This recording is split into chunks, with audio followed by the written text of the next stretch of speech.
G'day, guys. Welcome back to the Supercoach Swordplay podcast. It is Series 5, Episode 16. And, boys, it has been a big week on and off the field, but we are going to get into some big topics tonight. We've got a GDS update and a bit of a giveaway. We'll go through our round reviews. Wonder, guess who is top of the pod again this week? Spillsy's got his tweet of the week. I'll go through my rant.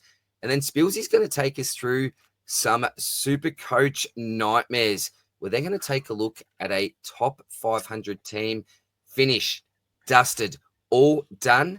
And then we're going to get into the rookie data dump, our tier list. It has been a big hit, boys. We're going to have a look at this week's targets and then take a look at our overall tier list and see what ones we've got right, where have we gone wrong, take a quick look at that, some strategy talk, and then, as always, our trades and the captain's corner. But joined by two of our brothers tonight. Rossco is a very busy man at the moment, so shout out to him. But Spillsy, you are below me, mate.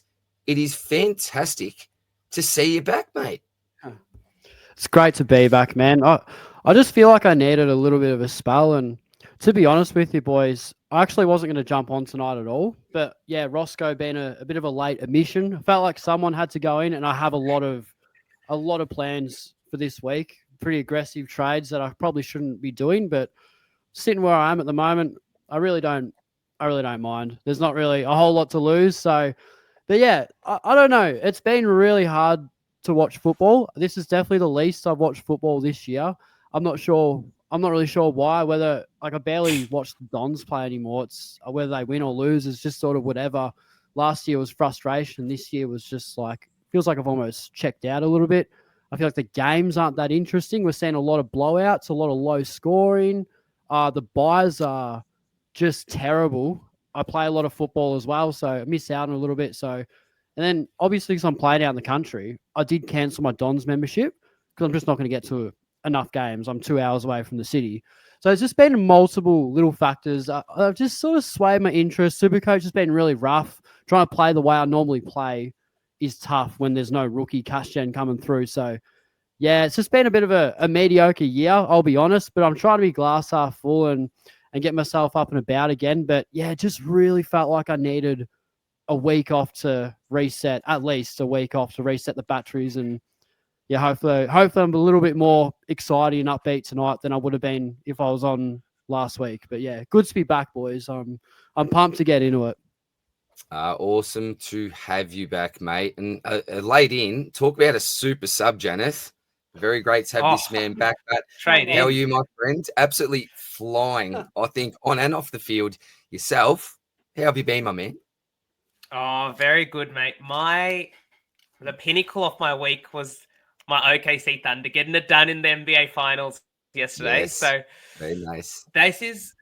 It's pretty depressing because, I'm a diehard sports fan, right?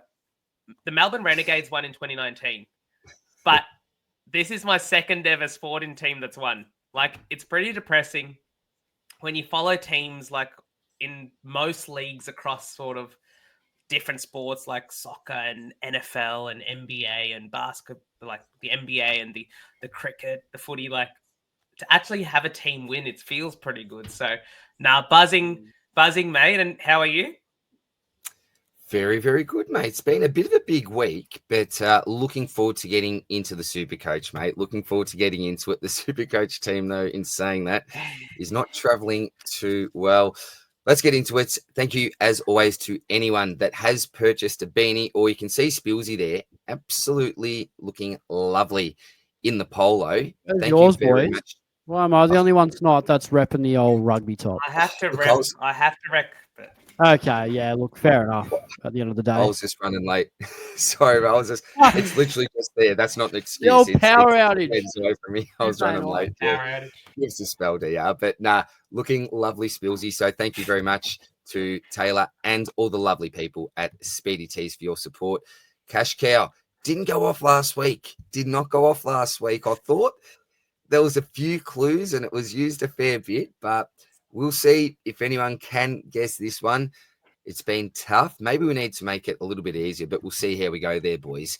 This is what I'm half excited about this week, but yeah, it was half frustrated about at the same time. Janath, let's take a look at the leaderboard for the starter competition. This is a weekly here. 1, 2, 3. 3 is a very familiar name. Janath Swordplay, 2,676 points. Mate, what a week from you on the starter comp. Yeah, look, pretty happy with the starter comp there. So I played Whitfield, which I know you'll talk about very soon, DR, cross contender and classic, but dodged the bullet then started, which I think is what got us home there.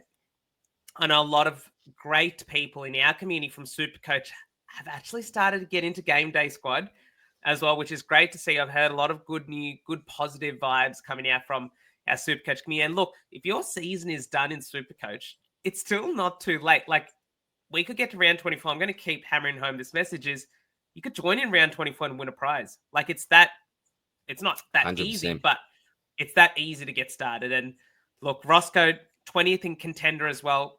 Everyone's flying. DR, you're almost there, mate. Like, the team is there.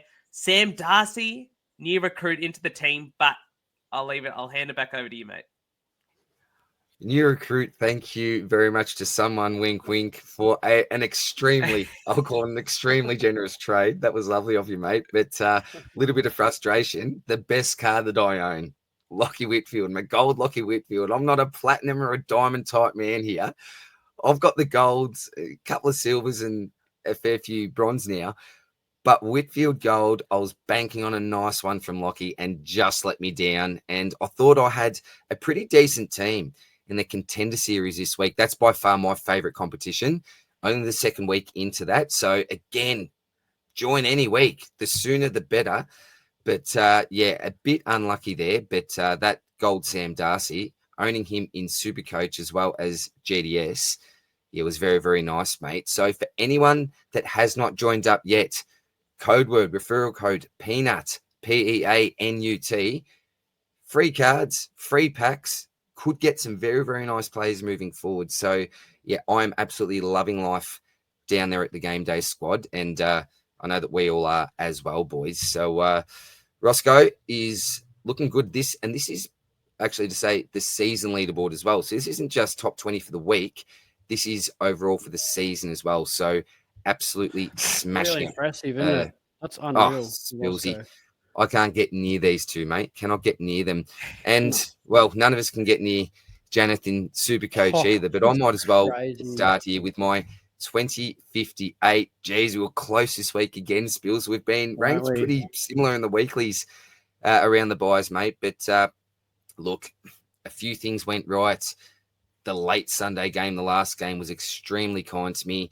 Bringing in Darcy, what a feeling it was. We've talked about bringing in players that you just enjoy watching, and I really enjoy watching this bloke. I know, Janath, you've talked about TDK being generational. I think the word generational can also certainly apply to this fella here. I'm going to make a big, bold, maybe it's not even a big, bold statement. This bloke could go down as one of the, if not the best forward, the best key forward that we have seen in the game, because he's going to get stronger, develop his game even further, and he's close to unstoppable already. I don't know too many defenders that can stop this man. Is he young? I'd say he was unplayable. Like, exactly. Well, and the thing is, Spills, which I love almost the most about him, is his mongrel. He's got a bit of mongrel. Remember when he went into Maynard and all that? Like, he's let the competition know that, hey, if you're going to fill that gap, I'm going to make you hurt. It's as simple as that. I'm not soft just because I look like a bit of a beanpole now.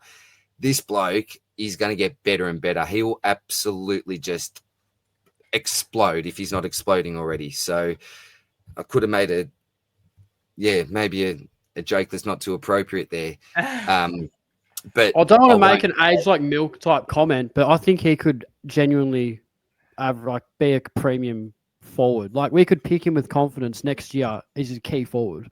You know, you don't usually pick key forwards in Supercoach. It's sort of frowned upon. It's the golden rule. Take it back a couple of years, like a couple of decades, and not Nathan Brown, John O'Brien and Nick Rewalt were 1 and 2, absolutely. 1A and 1B sort of things. So maybe close, like knocking on the door as well in his heyday. So it's just not something we usually do.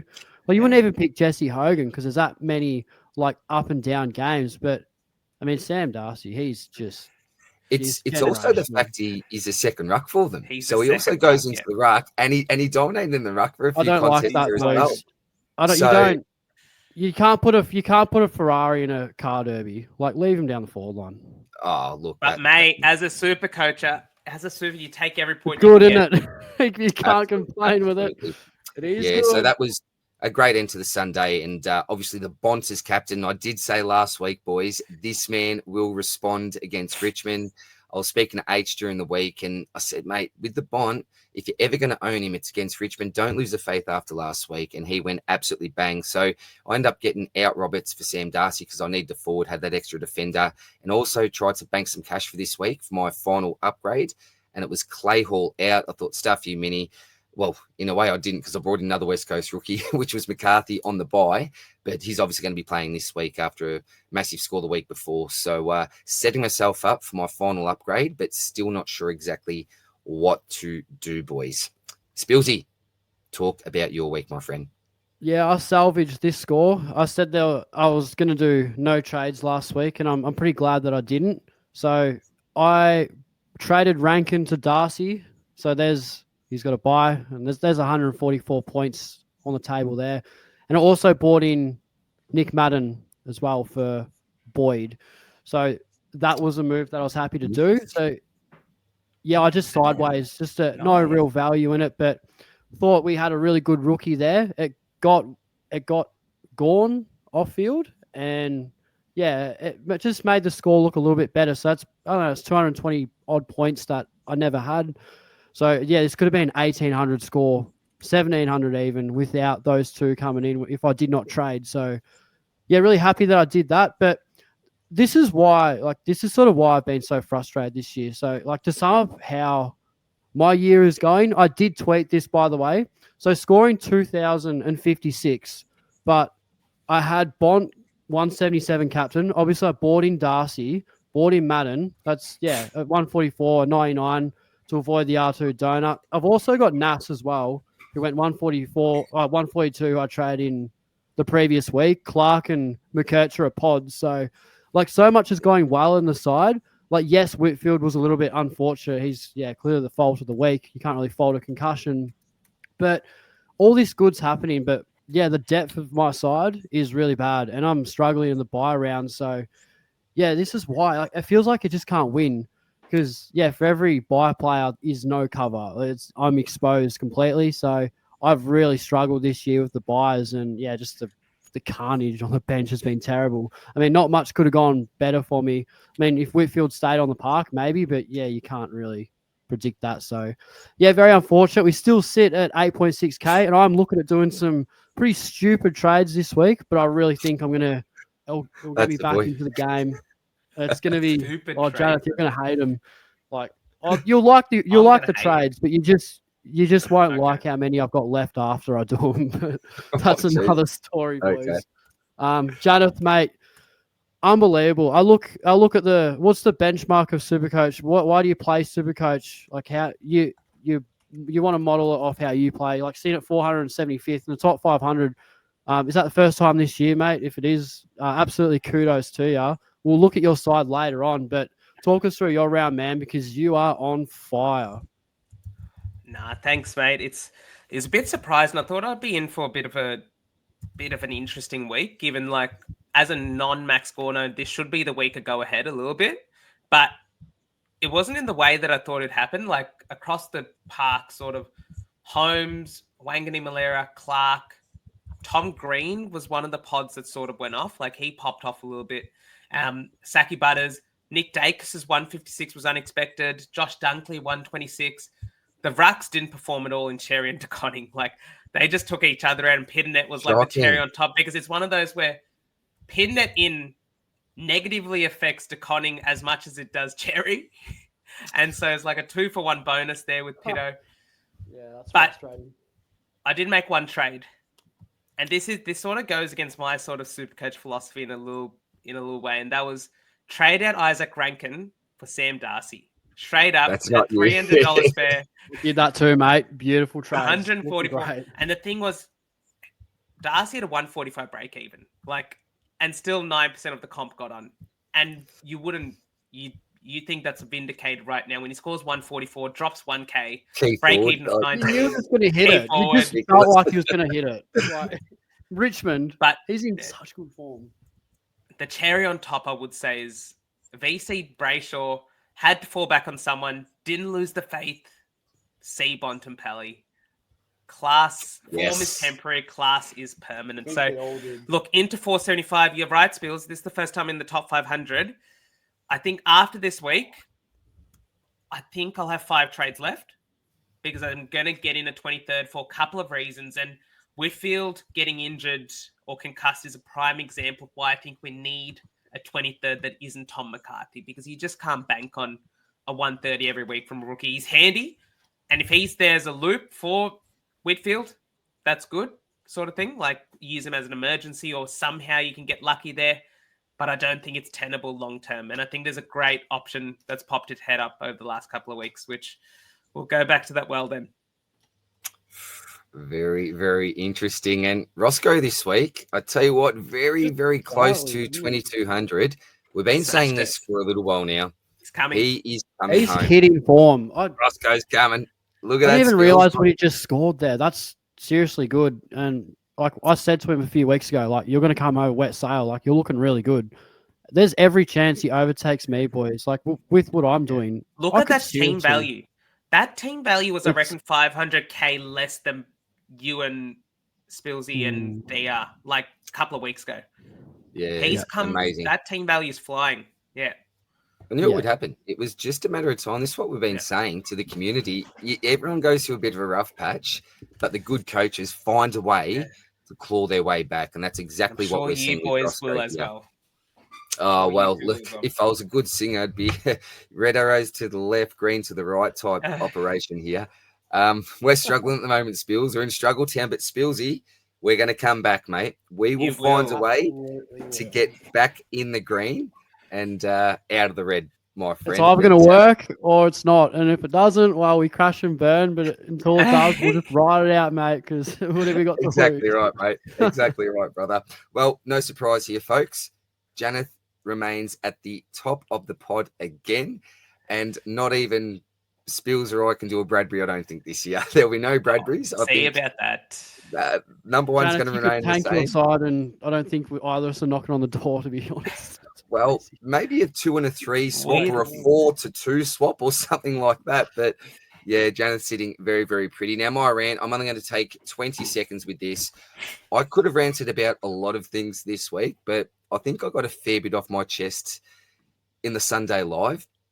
So I'm just going to give my first GDS rant. I wanted to get one in there for the year, and I thought this is the perfect opportunity. Already touched on it, but for the GDS players out there, you're going to feel my pain. This is legitimately the best card that I own. It's my baby. It's my GDS baby, the best card that I own. It's Lockie Whitfield, the new contender comp.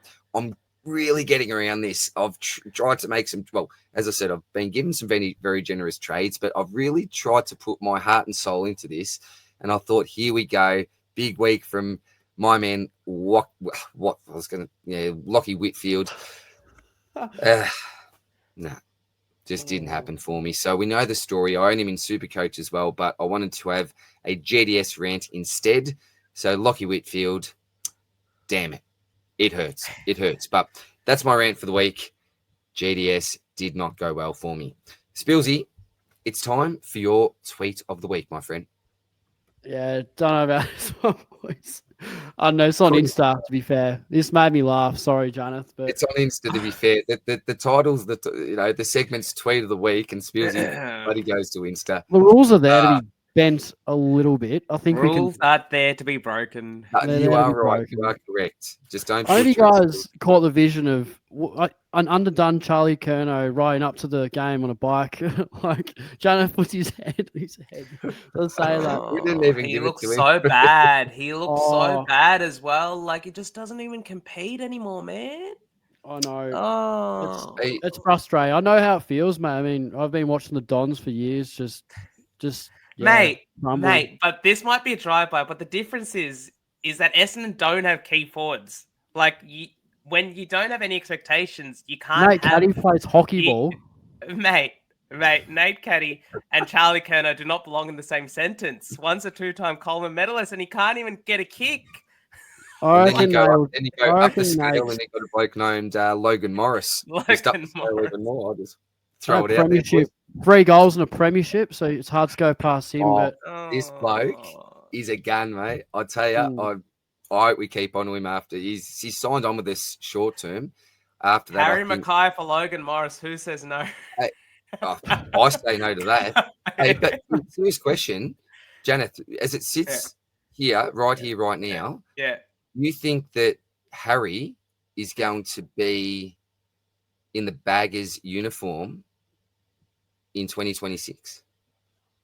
Something's got to change. And I've been talking to a couple of people about this as well. It's like, honestly, we have our list after the top 7 falls out so quickly that if Tom de Koning and 1.3 mil or whatever we free up, right, can get us 5 best 22 players on that money, that's a way better investment. That's the problem that the top clubs don't have. Like, you look at a Geelong, how many top 50 players do they realistically have? You got Jezza, you got Baz, you've got Max Holmes. You could arguably say Ollie Dempsey and Patrick Dangerfield on his day.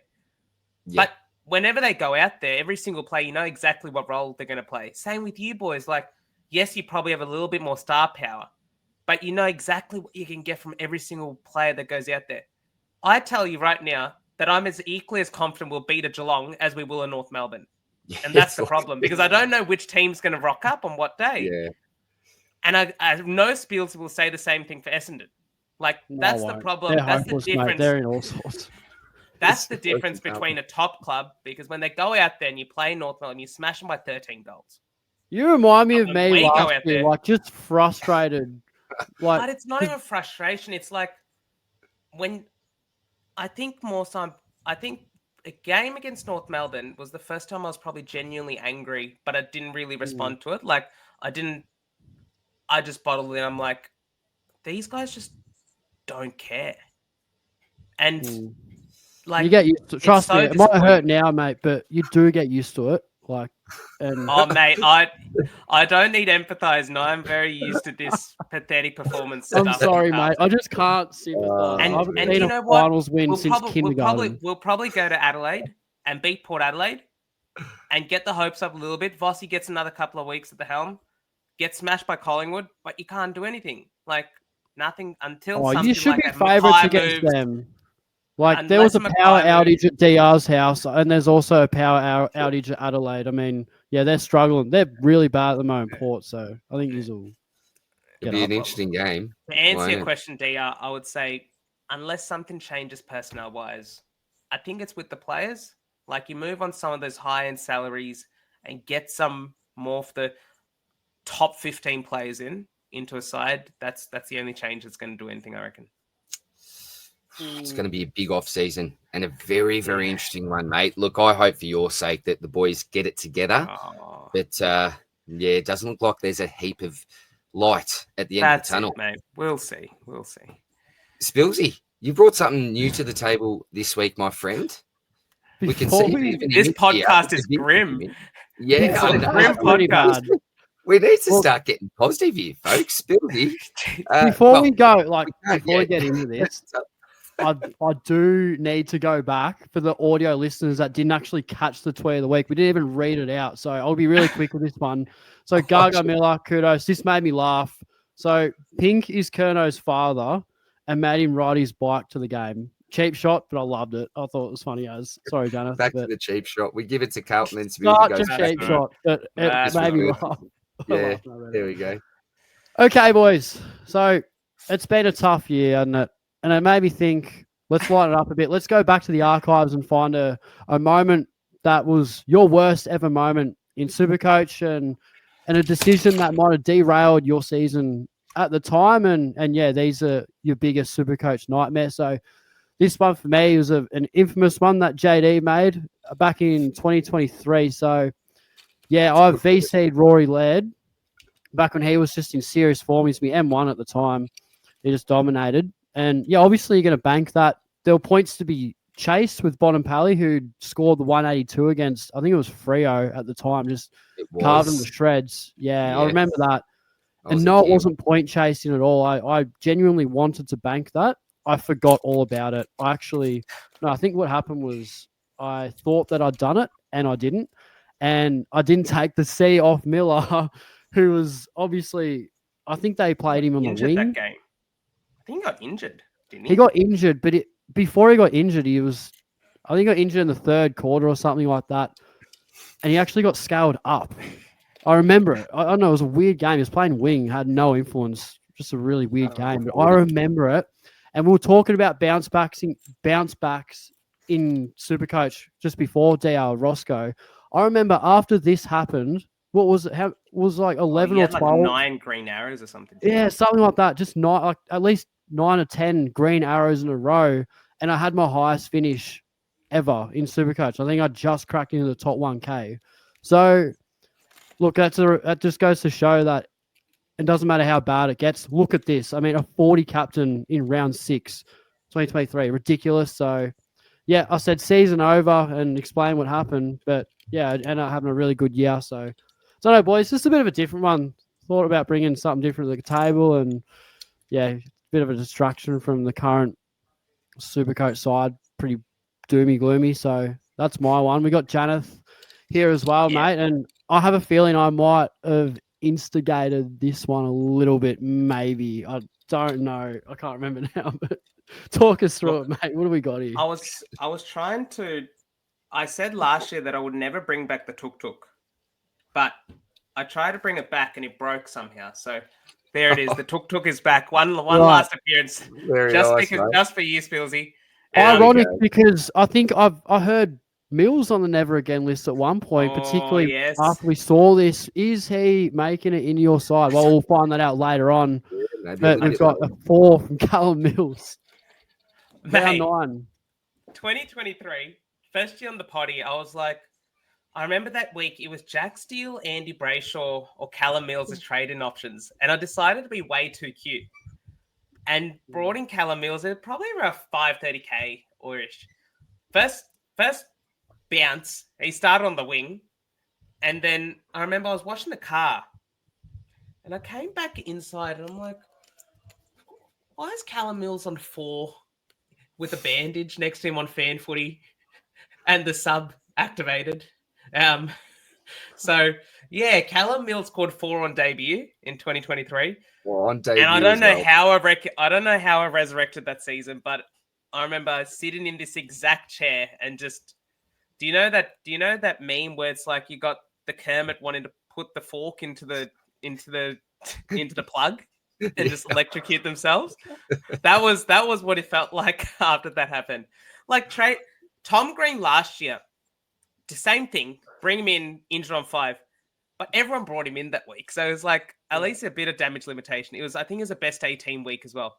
But Callum Mills. Oh my goodness. This wasn't best 18. This was just before the buys, and obviously the flex didn't exist then either. We know that. Yeah. And to make it even funnier, I'm pretty sure I said that I was going to bring him in and I didn't. You did say that. Now I remember. Yeah. You were saying, I'm going to keep bringing him in, and then you just never pulled the trigger. Did the old shifty. Let his mates do it, and then he backed out. Yep. I pulled out and I left the 4 on the table, spewing. No. You didn't. You weren't going at that point. You were going later in the season. You wanted him as your final upgrade, or it's going to be 300k when he gets back after his 4 drops out and everything. Yeah. And then you never did it. You were literally that guy on the horse right at the front, ordering all the troops, right? Go, let's go, right? Everyone goes, and the horse doesn't move, mate. It backs up, and then, mate, you were all over that, and just backed out. Not to be. It was a nice back out. Is it? I think give him another chance, boys. That Callum Mills won't be playing on the wing this week. Well, please. Very interesting to hear your thoughts potentially when it gets to the trade section about Callum Mills and his role and what you think about him as a pick moving forward, mate. But yeah, going back to that 4, absolute and utter carnage. And look, boys, for me, there was many Oh, look, options that I had, to be honest. There was one I remember on a Friday night. You know, when you reverse the trades, it goes back to what you did last week, and somehow ended up with Nank as captain.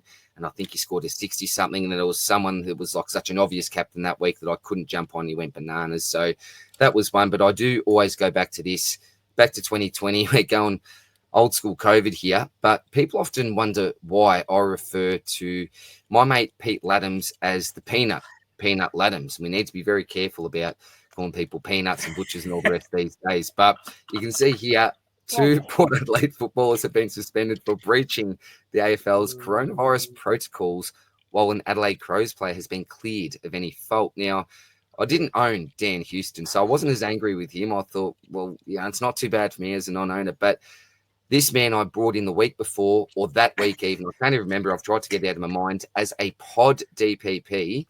And he just went, sorry, DR, I'm going to be an absolute peanut, and get suspended when you really, really need me the most. I think it was your boy, Sammy Draper Spills, that I had in the ruck as well during that stage for some reason. It was going all right. But just to top it off, this man during that COVID time, being an absolute peanut, going out, having a party and a drink when he should have been at home, just absolutely killed me, Spillsy. So, yeah, Peanut Laddins for me.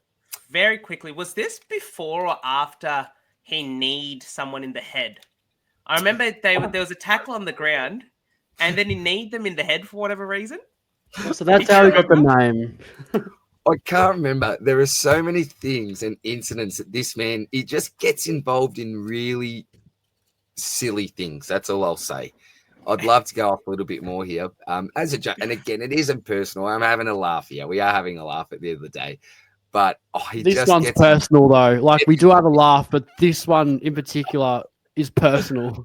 It was personal, Spills. But look, we've been talking pretty negative, haven't we, so far during the podcast, and going back to old wounds and trying to open up them. Let's get positive and let's show the people what a top 500 Supercoach team looks like when it is done and dusted completo. Janath, you need to take over here, mate, because the team we're looking at is your baby itself. It is your team, currently ranked at 475. Yeah, thanks, boys. So, look, I think I'm settled. Callum Mills will come in this week, along with Matty Liddy and Bo Allen. And so that's 3 trades, 8 down to 5 trades left for the run home. The glaring omissions, I would say, across the lines, defenders would have loved to have got a Lockie Ash in or Connor Rozee. Midfielders, I guess Caleb Sarong. I've been harping on him. I know Spillsy and Rossco were I know Rossco last week was very hesitant. I've been talking up Sarong for the best part of a month now, and he's another one of those form is temporary, class is permanent blokes. In the rucks, the glaring omission there is obviously Maxi Gawn. If there's a way that Tom DeConning can price match Maxi Gawn in a couple of weeks, that'll be pretty good, but can't have them all. And then forwards, Luke Jackson. Like, Luke Jackson, just an incredible specimen at the moment. But across the lines, I'm really happy with it. Maxi Holmes, Jack Sinclair, Jordan Clark, Naz, Sheasel, Whitfield. And then in the midfield, I think the big pod here is Tom Green. Since I brought him in, he's just been uber consistent. One of those players you can sort of bank on in a way. So I guess since I brought him in, he's gone 95, 115, 140, 110, 136. So that's been really handy there. Sack Butters, Bond, Dawson, Dacos, Chera, and Dunkley. So Chera, like your DI, I think I'll just hold him through. Just hasn't given me a reason to trade him out in a way. Yeah. And I guess there's no point in just pressing that envelope when it's not really necessary. Cherry, uncharacteristic poor game. I guess the double ruck setup's got him now back-to-back weeks. So hopefully the Hawks don't do the same thing. But yeah, we'll see which has X-Man there. TDK started him, going to take him through as well, along with Cherry. Baz Smith, everyone's got him. Petrarca, Caleb Daniel, Horn Francis, Sam Darcy, the new recruit, and Chad Warner. So I guess my logic here is if an inch for getting Callum Mills in this week is I could have just played Tom McCarthy as the 23rd. But let's say a Whitfield injury happens, and what's another bad score here? Jack Sinclair. So if I've got 23, an injury happens early, and another poor score happens, and I have to take Tom McCarthy's score into the 23. It's just not an ideal scenario. So I really like Callum Mills' role as a general down back. Looked like Roberts went on to the wing as well. So that's where that 23rd comes in with Mills. He'll probably go up in price a little bit as well. And yeah, like a couple of weeks ago when I was talking about Colby 1 week, Mills the next week, I've gone Naz in that week and I'm able to bring in Mills this week, which I'm happy with, even if it costs an extra trade or two. Boys, what do we think? Looks good, man. Jealousy. You're in such a good spot. I guess one other thing I just mentioned is across the lines in terms of cover, Isaac Keel in the forward line. Archer Reed should come back in for Oscar Allen in the ruck. Matty Liddy and Tom McCarthy as midfielders. McCarthy can also cover defence along with Bo Allen there. And then there's a couple of forward def loops that probably won't get a game this year, but they're just there because... Well, I'll give you a couple of noticings and a couple of wonderings maybe, mate. So the first thing I noticed there, and correct me if I am wrong, you held Horn Francis. Yes. And you've held through TDK. Any player here has been held, yeah. TDK was Daniel's held. A massive one for me too. Chera. That's huge. So you look at these players here, such as Horn Francis, TDK, Daniel, and Chera. So they're 4 players in particular that really stand out here to me. Lots of coaches have lost faith or through injury traded these players out. And you look at Janath's side now, complete with Mills. Shees as well, could be another one, mate, to add to the list. You look at this team now and you say, well, how on earth has Janath still got 5 trades with this 23rd player with McCarthy as that 24th? Because he held. The reasons why. You look back to Janath's, when we reference it a little bit here, LDU hold from last year. These are the little wins and little holds and the discipline that it takes, I think, to get to this rank. Now, sometimes, hey, you can hold on to a player too long. That a Merrick could be an example. You know, I went that extra week. You could have gone that extra week or two, and bang, you've just lost everything that you really got with him now. But what Janath's done here, what you've done here, mate, is held faith in these players, and you've really reaped the rewards, I think. Here now, look, would you rather a Maxi Gawn for a Tom De Koning? Absolutely, you will. But what would this team look like now if you had have gone down that route? I guarantee it wouldn't be as good as it is now. I think that's a big win from you there. And hey, could it happen down the line? You've got 5 trades left. Potentially, you could actually get there if things go well. And with a couple of these generators that you've still got there, maybe with your Bo Allen if he gets a game or your Keeler even there, then there's ways that you can actually potentially do that anyway if you decide to go that route, mate. So that's something I really, really do like about that. A question I would have for you is, are you worried at all? And this is something Spills and I think we're talking about pre-podcast, about that lack of forward cover. Like you've got Keeler there and it's a 34, but we can't really rely on someone like that. Let's just say if a Warner goes down for a couple of weeks and you don't have Keeler playing, are you okay just because you've got Mills there as that extra bloke that then comes on field? So you're not worried about, just say, a 2-week injury to one of your forwards there that you may potentially not be able to straight cover for and still have 23 on field? I guess it would come down to the play in that sense, because 5 trades, ideally with, I think it's after this round, would be 7 rounds left. Or, sorry, 8 rounds left. 8 rounds left. So if it's 2 out of 8 and it's to a Warner, he's probably gone. If it's a Baz, different story. I'd probably look to cover with the Keeler. And look, if Keeler's the 23rd player, that's the expectation then. Mills becomes the expected 22nd, which is the way that I look at it. But theoretically, how many coaches have forward cover at this time of year anyway? And that's another way that I look at it, is if one of the popular forwards goes down, we're probably all screwed in one way or another, unless you have trades to get out of it. And I guess holding the 5 trades, and this is where Maxi Gawn may go 180 on me 1 week, but one thing that I've especially noted from you last year, Dion, this is where reflection sort of comes into. I've always run out of trades. So this shows really conscious to hold that 1 to 2 weeker and be like, if I can have 2 trades going in round 24 to move on 2 players, target specific matchups, game day squad like, and get 2 players in like that, That's perfect. That's the ideal Love it. scenario. And you can see the rank swings in round 24 is bigger than any other round all year. And the other thing I just quickly want to go back to, which I haven't touched on, is your actual starting team. And there's one pick, one bloke I always go back to and go, didn't jump on, and that was Murphy Reed. Like you tended to get on some of the right picks, and he was a pod rookie pick. Looking back at him as well, not many people actually jumped on. So they're the other little things you need to look back right at that starting team.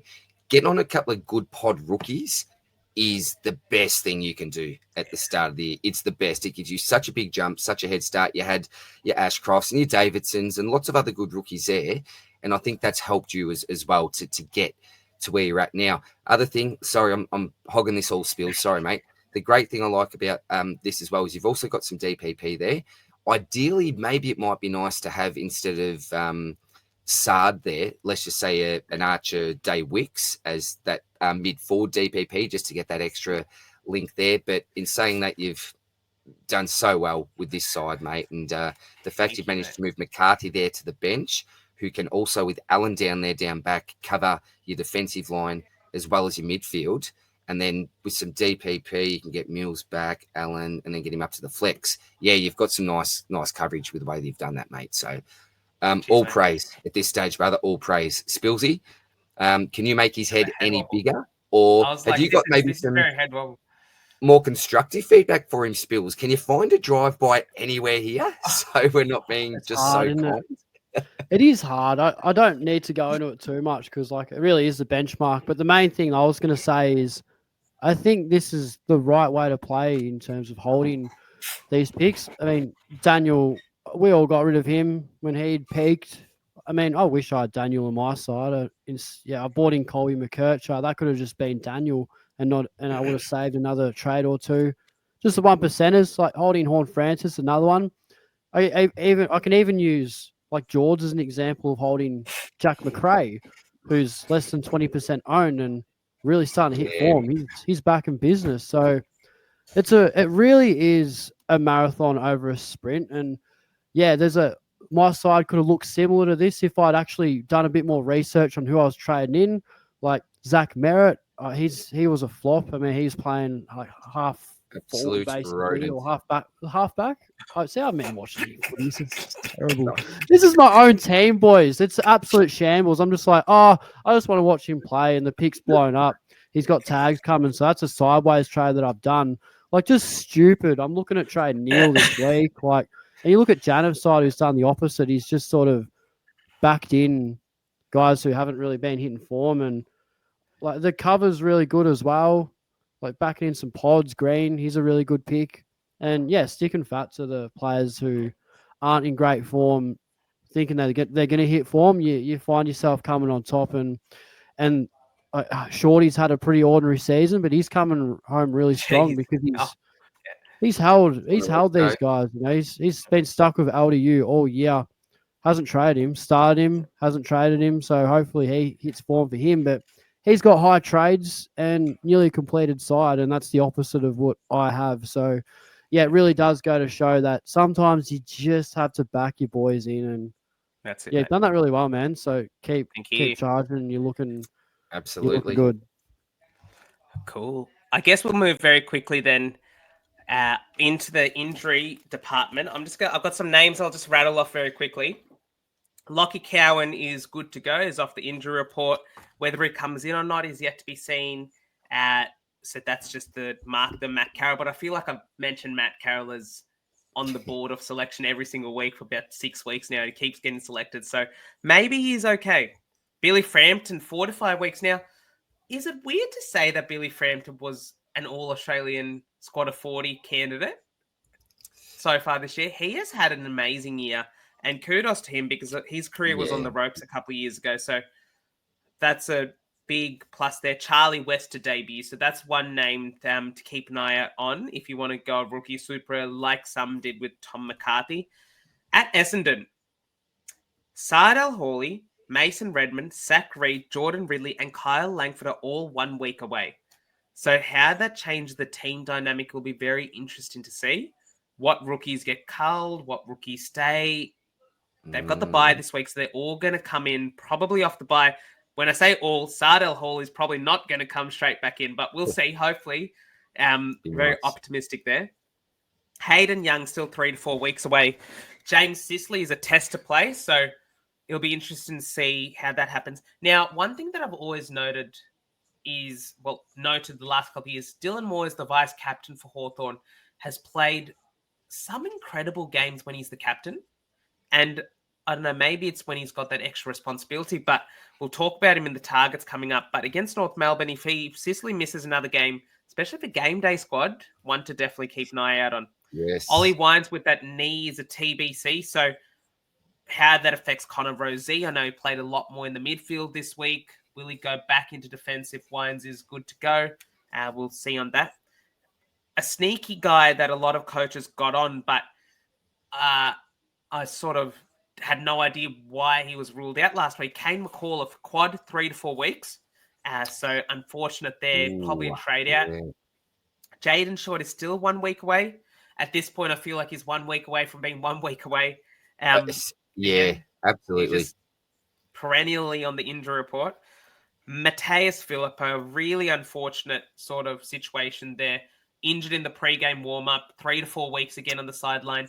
It wouldn't surprise me if they just put the Q in the rack this year for Pooh because he just can't get off the ground. I almost would, to be quite honest. As a Supercoach pick next year, he could be even more value than he was this year. And that could be a place where we end up going later down the line. And then Adam Trelaw, again, these injuries are just so tough. They're just so tough. Yeah. Because he was looking okay, and then he just gets injured, and it's so annoying. 6 to 8 weeks, that one. So again, that should probably condense the midfield mix. Tom Liberatore owners will probably be the biggest benefits out of this. But I guess those are the main injuries this week. Especially some of the teams. Sydney's looking really strong with Goulden back in, with Papley back in. I feel like they had a really strong lineup on the weekend. We could see them make a late charge for the top 8. And I think that some of those boys, like a Callum Mills, playing as the general out of the back line, will probably be one of the major beneficiaries of that. Those are the injuries, boys. Love it, mate. Now, with the rookie data dump, I said to the two boys pre-podcast, we don't even need a slide this week, do we? There's 2 options, and it is clearly this bloke. And we really don't even need to talk about him, I don't think, because if you don't know about Tom McCarthy, then I don't know. You mustn't have been playing the game. So by far and away, the most obvious pick to get in this week at 99K. The other bloke that I really like is Sam Butler from Hawthorn. The issue is that he is at a bit, when I say inflated price, he's 126K, but it is at 26, 27K more than your 99K like your McCarthy's. He's a forward only, and that's a little bit frustrating for me. I thought that he was actually a mid forward, so ouch there, but I think he most likely continues to get games. I thought maybe with the Wizard coming back, he goes out, but they managed to play in the same side and he still managed to perform well. So I like him. So they're probably the 2 main options that I was thinking of. But boys, who else can you bring to the table? Maybe a couple of hidden gems, particularly for those that may have gone early on 1 or even 2 of the blokes that I just mentioned. I've got 4 names for you, DR. All right, brother. Hit us up. So the first one is a play that a lot of us started this year. Now, the only thing is I'm trying to figure out how to spell his name. I think it's A-L. Yeah. Bo Allen, 119,000 defender mid. Got a full game against Carlton. Looked really good playing off the back line. He scored, I think it was 69, I'm pretty sure. That's following a score of 0. He's got a break even off 1. So if you do want to go him, it's probably this week. I think that West Coast just see him through. If he's named this week, I'm pretty confident that they will just see him through. Because what else is there really to do when you're looking forward to the future? I think Oscar Allen sort of sitting out probably the rest of the season is, again, another signal in that direction. He's coming, boys. Coming to the 10. Lock it in. He's coming to the 10. And I say this on very good authority, actually. On some very good authority. He's a lion, boys. All right. Lock it in. He's Lock a lion. it in. Lock him That's- in. Lock him this is in. it. I take it to the bank. I take it to the Okay. bank. Absolutely take this to the bank. He's a Brisbane Bang. Lion, Growing. All right. Manny Liddy, 99,100, the leg sleeve. Looks really good. Looks really good in that Port Adelaide. Almost midfield. I think he was getting some CBAs on the weekend. Maybe my eyes were deceiving me a little bit. But Manny Liddy did get 26% CBAs on the weekend. So a player that we were thinking as sort of like a half forward wing type. We know that Port Adelaide have had a revolving door with their rookies this year. Normally Kenny's pretty good with them, but Christian Moraes and Hugh Jackson haven't really had the best opportunities. But Manny Liddy looks the goods as a mid-season draftee. 99,100 midfielder only is one option. Archer May is another option, another mid-season guy, 99,100. He's on the bye this week. And the other big red flag, as I mentioned, Kyle Langford to come back in. Does a forward line of Peter Wright, Nate Caddy, Archer May, and Kyle Langford work? Could it be that Langford goes back into defense? It's just tough to see. So I think that maybe May's not an option there. But I haven't even got to, apart from obviously Tom McCarthy, who I think may be the best cash generator over the next 4 to 5 weeks, if you're looking that way. Harry Rouston. Yes, he's elevated now, 161,300, and he's got the bye. But obviously, if you need to make a downgrade this week, you're not looking to trade next week. Harry Rouston has gone after a sub-effective score of 3. He scored 79 and then 82 this week against Gold Coast. Looks really solid in there. In terms of his CBAs, I think he's almost playing as like the second or third CBA midfielder now. Yeah, so he's the third midfielder after Green and Callahan, which is good. 63 and 65% CBAs respectively. I know someone else made the analogy. I think he's on the Phantoms podcast, but I see Harry Rouston a little bit like Angus Sheldrick light. Like he's the player that has had the sub-effective score, not in many considerations, but could get away from you real quick and make 200K. Like that sort of player. So those are some other options apart from Tom McCarthy and apart from Sam Butler that you may be considering over the next couple of weeks. Love it, mate. Love it. Spillsy?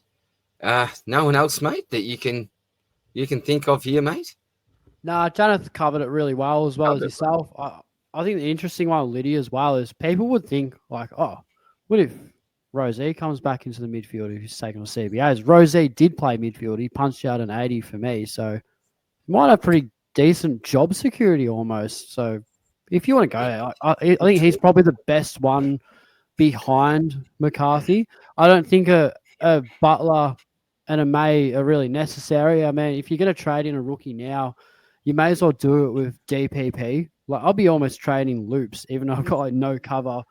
Yeah, maximize the DPP and the cheapest of what's sort of available. So yeah, but McCarthy, the clear lock here, and you could argue you could wait another week, but I reckon he's good buy cover. We saw what he did, outrageous. So he broke the record, I'm pretty sure, for highest possessions of any Eagles first gamer ever. So yeah, he looks really promising, and he's someone that I actually want to hold for the rest of the year. I don't really want to cash him out. I actually want him if there's any injuries. I almost feel comfortable having him having him on field. So yeah, he looks really good, and rookies have been bad this year. So yeah, we've been blessed here, boys. It's come at a great time for us, and we waited ever so patiently for a prospect like this. So I can't wait to own him. It should be good.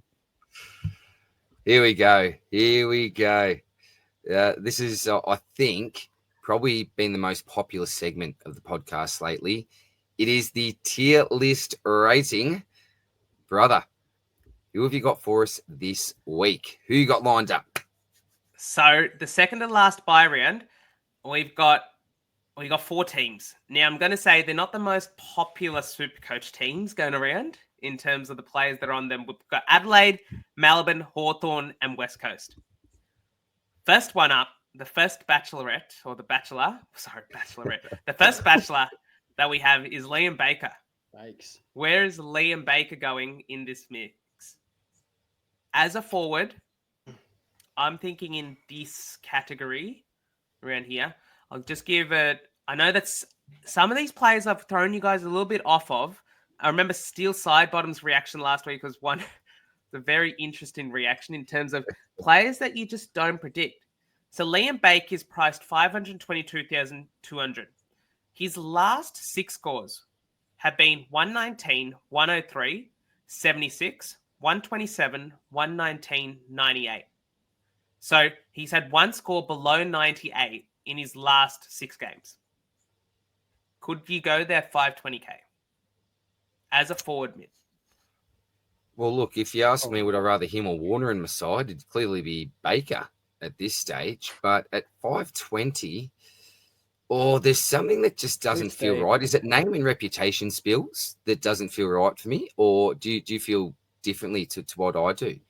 I think versatility is the main one. You can play him anywhere. He can be as attacking or as accountable as you like any week, and that's not something I want on my head in my Supercoach team. I don't want him playing halfback and racking up junk when the next week he could go forward and play a defensive role, or like you just don't know with him. It's really good for a team, but would I want him in my Supercoach team? Absolutely not. Like I'd almost say pass, but just because of his form this year, he's actually been really good. You've got to respect it.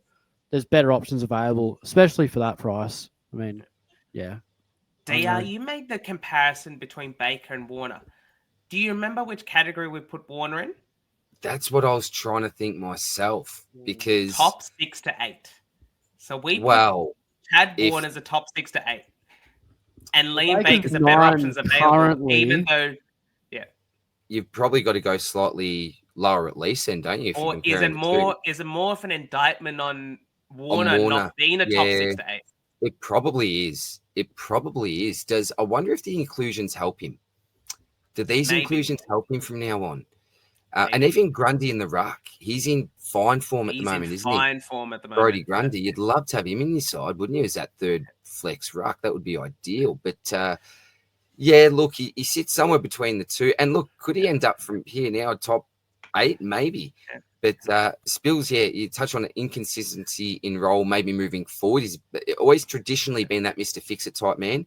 Maybe it's going to be different at West Coast, but history suggests that may happen, Spills, and probably would rather some others ahead of him, I think. Lloyd Meek, 475k, 3-round, has gone 93, 134, 95. Had a couple of dodgy weeks before that. I think he's a pass. You got better options, and I think it's pretty easy. Isaac Rankin. Now, this one is going to be a bit polarized, I reckon. So, do you own Rankin anymore, DR? I do. I'm the only one now, aren't I? I think so. Yeah. So, his last 6 scores. So, if we're going on that sort of sample, 81, 89, 62, 87, 90, 97. So, his last ton was in round 8, but it's good news. Plays Richmond this week. Although he's got an average of 49 against them in 3 games, 3 career games. I think he'll be okay, mate. But West Coast and North Melbourne in the Supercoach finals. That's where the money's at, including 3 consecutive games at Adelaide Oval between round 19 and 21. Is he a top 6 to 8 or slightly lower? At this, I could have decided to move on Rankin last week for Sam Darcy instead of Matt Roberts, but I was a little bit down on the forward line, so I decided to keep him just because of his potential upside. Like, if he does get a little bit more time in the midfield, and a lot of it's been uncharacteristic, like some of his clangers and Muppets have been shocking, and it's not something we've ever really associated with Isaac Rankin. It's been the complete opposite. He's that type of player, we're not playing midfield, that doesn't need a heap of the football to have maximum damage. So that's why I've got a little bit of faith in him. I just don't think that his skills can just disappear and leave him all of a sudden. Surely he's got to regain that, and maybe the buy has done him some good. And I'm really focusing, like I have on Jordan Dawson. The big reason why I brought Jordan Dawson into the side is that nice late run that they've got. So for me, with the run and everything, I think he could be top 6 to 8, but as things currently stand, he's definitely slightly lower in the line at this stage for me. But potentially top 6. Just had a look whilst DR was talking. I don't know if that actually takes into consideration the buy or not, but Rankin's actually 46 for his 3-round average in the forward line. That makes sense. I mean, that's probably fair enough. When you say slightly lower rung in their line, I don't know. I traded him mostly because he had a bye and I just didn't like. Yeah. I thought the role was just a little bit forward happy. Those mid minutes aren't as existent as they were earlier in the season. I just thought, look, he's still got a little bit of money there. Darcy was up for grabs. It was a pretty easy trade at the end of the day, and hopefully we don't look back. But if anyone can turn around, I think Isaac can. Maybe the buy does do him a bit of good, but yeah, I don't know. He's a really hard one to get a The weirdest part about this is that the CBAs are still there. So it's getting 47, 50, 43% CBAs in the last 3 games. I guess what it's coincided with is Sam Berry's inclusion. It means that Rankin's taking the CBAs and sort of playing as a boomerang going forward out of that and not covering the ground as a stoppage midfielder, whereas Berry's the one that's sort of playing potentially off of half forward and coming into the stoppages with Rankin going forward. So this is where sort of CBAs can be a bit deceptive because it doesn't mean he's playing as a midfielder. He's playing as a CBA midfielder so that they get maximal damage. I think he's slightly lower because I still think he's a top at least 12 forward, but he can push into top 6 to 8 with some really nice matchups and ceiling scores, which we know he can do. And early this year, we considered him a must-have. It's just how times change, really. Yep. I don't think he's going to hurt you not owning. Yeah. I'll just say that. We'll wait and see, but it's going to be an interesting one, especially against Richmond, I think. Riley Thilthorpe. We saw what Sam Darcy did to Richmond. Can Thilthorpe one-up his comrade? I'm going to say one thing. GDS contender. GDS contender. Janath, yep. He's my boy this week. He's going to be my pod. Silver? Bronze, mate. I'm not that. Bronze? That's all right. One of the only golds I've got is just done a hammy and got a I will spare you a gold Thilthorpe, mate. You're all good. Oh, mate, you're a good man. I'll tell you. But we're Supercoach wise, where we're putting him rest of season. I think if Rankin is here, Thilthorpe should probably go in the same boat. That's fair. He's been really solid. That's fair, mate. Yeah. And Cozzy. So some of these forwards have to make top 6. But do you think Cozzy is the one? I think if we put these two next to each other, we'll go Cozzy and Petrarca next. I think Petrarca goes top 6 to 8 and Cozzy goes slightly lower. Yes, I agree. Yep, I agree. Spillsy? Trying to find Cozzy. I really like looking at average, And Cozzy's got a 96.4. His 3 round is 79. But I think he did have a couple of poor games. He's just a bit... If you have a look at his scoring, he's gone 134, 77, 70, 106, 115, 148, 66, 70, 102. Like, he's had no scores between 77 and 100, 102. Yeah, that's a roller coaster. Since and the ceiling 7. As well. Like, I look at the ceiling. I remember, like, that 134 from Freo. If I watched that game, I remember it so clearly. If I watched that game without checking the Supercoach, I look at Cozzy, I think he's gone 170. Like, he killed him. And to only see that's a bit deflating. I'd have him slightly lower. Against Port Adelaide, he was on 96 at halftime. Then he had a concussion test, and he finishes on 102. It's like owning Bolton. I've got Shea, and it's pretty... You get a bit of... It's a bit hot. It's a bit cold at times. But for what we paid for Bolton, I don't know. Cozzy's still pretty expensive. I don't know, probably just... So for context, Shea Bolton was in better options available. I think that Cozzy has a little bit more consistency than Shea, which is why I feel confident. Yeah, okay. Yeah. I can't argue with it. I just find him really hard to grade because he's so up and down. Jakey Saligo. Better options available, pass. Yeah. Pass, there's no realistic world where anyone's going to bring him in, is there? He's a mid only. It's too... He could be one of those plays where you look at a final sort of fixture with that run. Unfortunately, since he had 4 straight tons to start the season, but he's only tonned up twice in 10 games since. So 2 in 10 games, just not enough. Easy pass.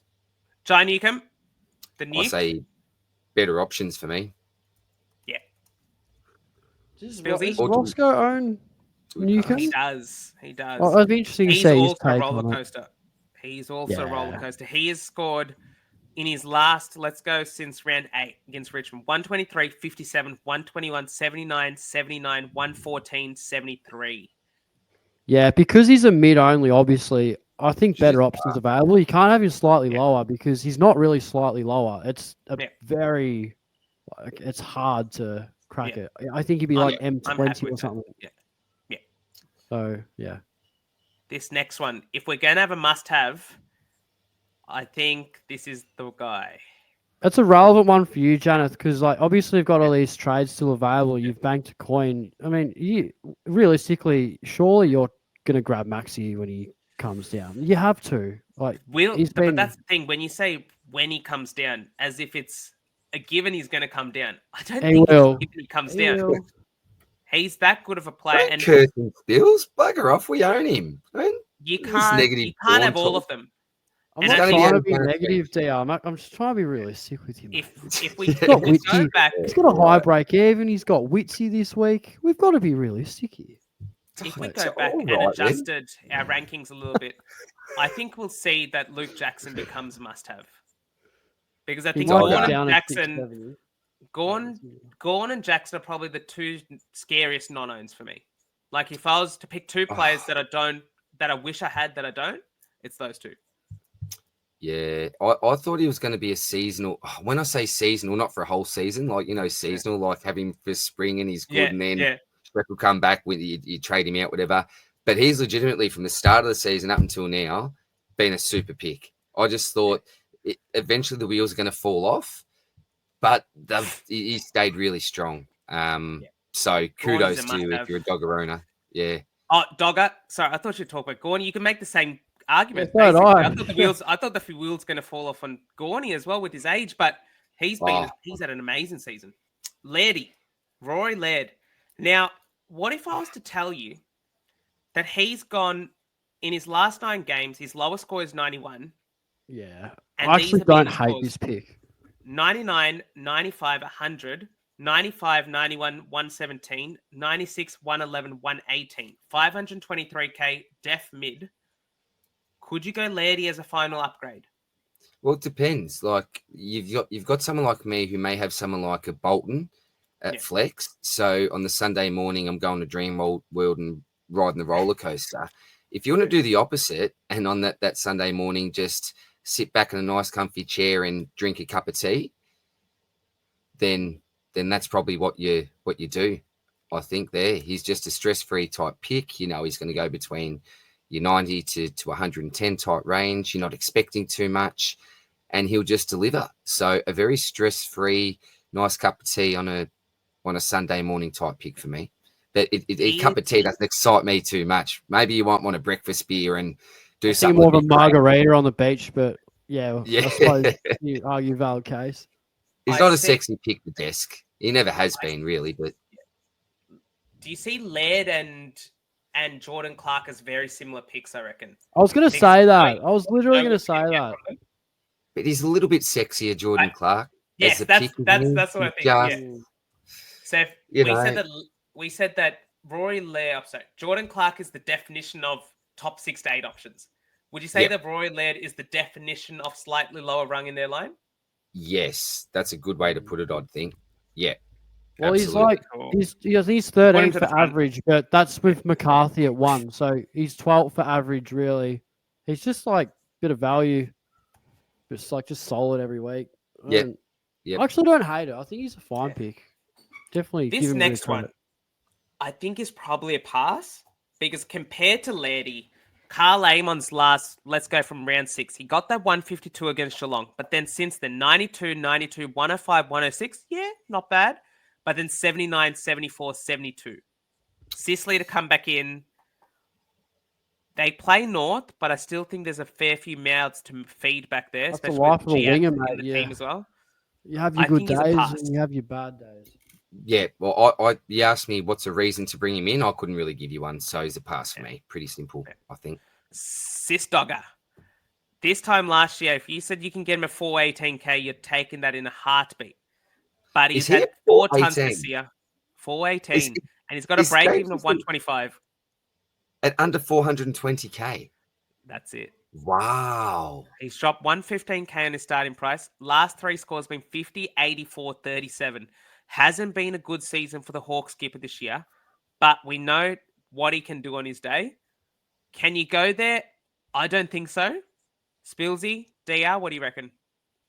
Hard pass, I think. Nah, Hard there's pass? no way that you could. You just jump on a Callum Mills now, I think. Put him forward whenever you want. Just really Giordano Dawson. I think he's a top 6 to 8. I was going to say the same thing. Is he But though? am I biased as Is an he in there owner now? Hang in on. the fixture? What's But that?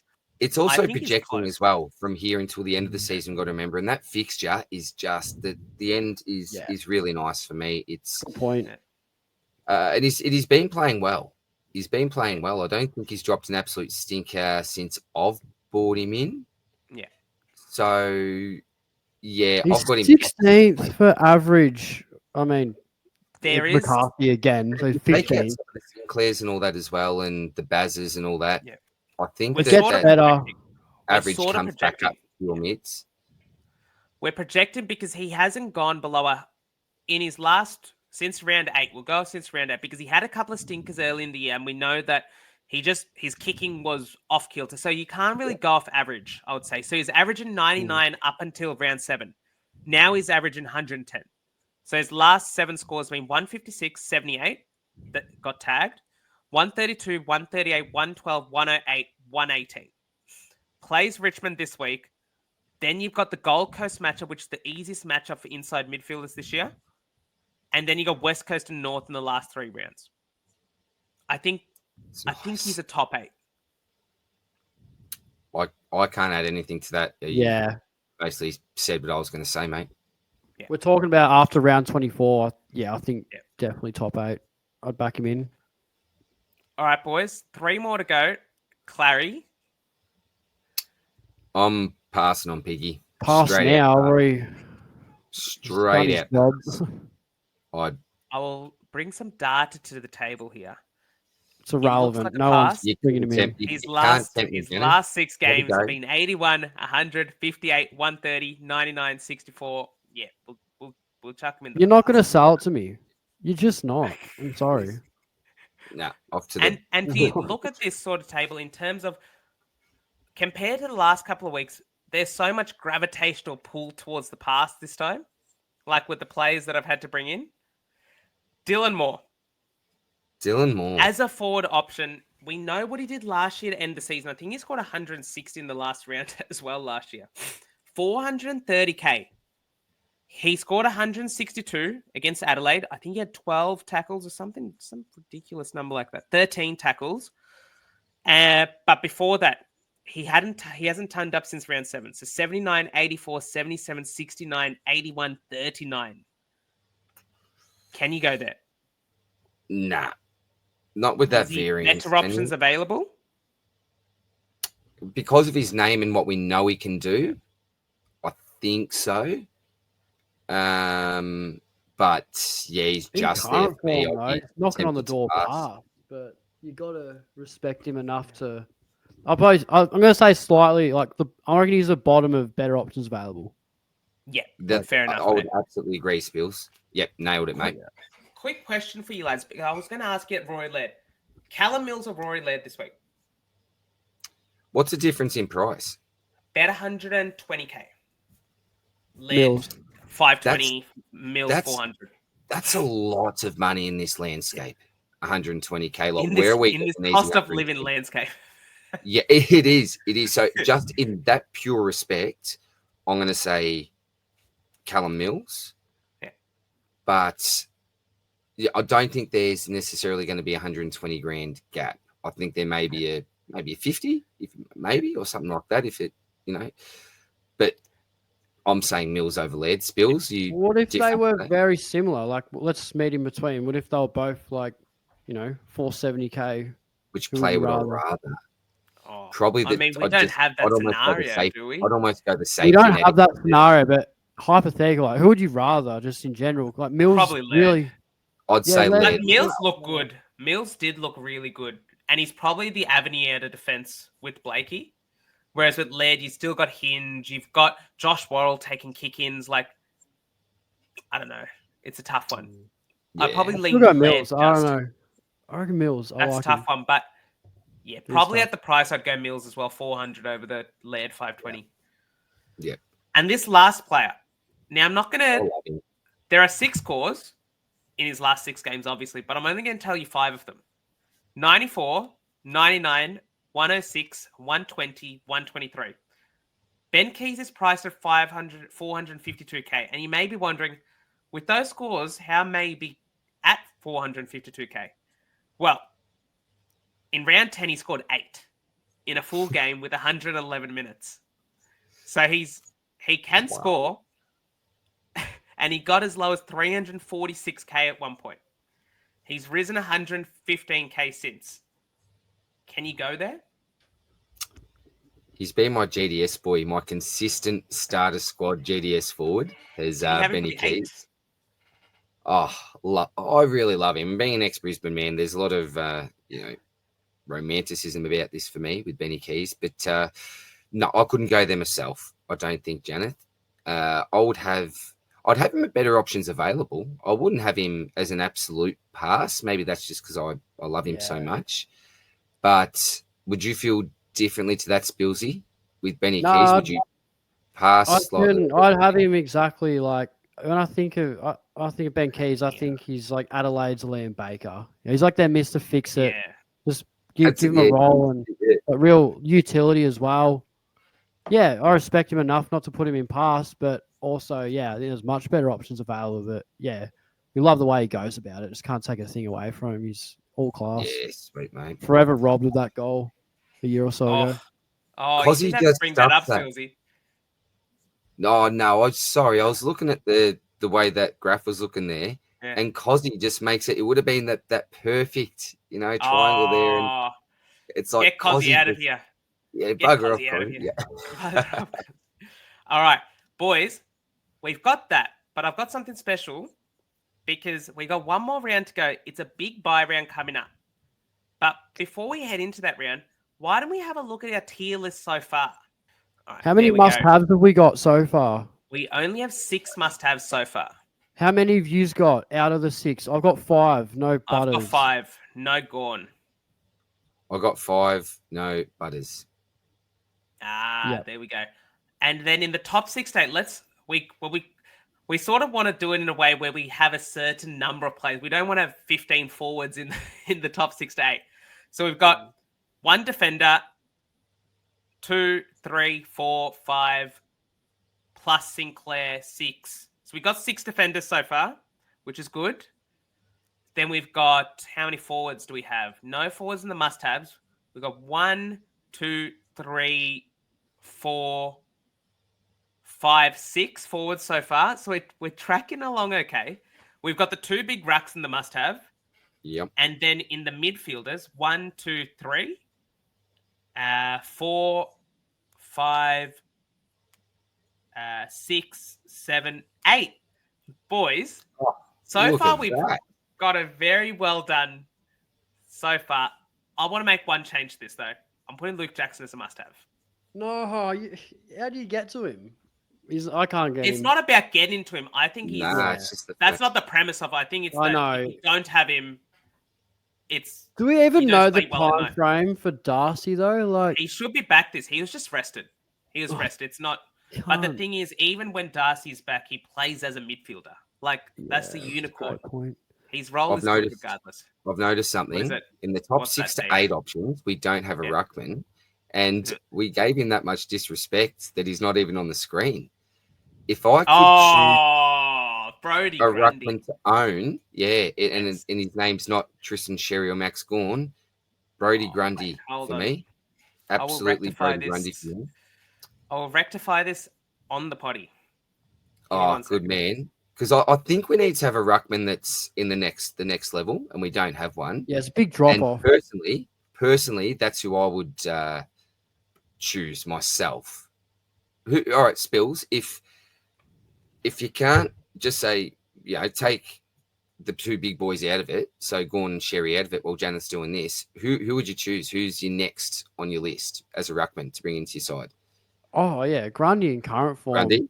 For sure. A few weeks ago, I would have said TDK, but it's not looking good, Janath. Yeah, it's just continued. He's got a good run. I like it. Yeah. Rowan as well as hit and miss as you Where's like Rowan? as a ruckman. Just Rowan's better in better options. options. Yeah. Oh, yeah. yeah. Yeah. So it really is quite difficult. I mean, without those two, yeah. So, without- yeah.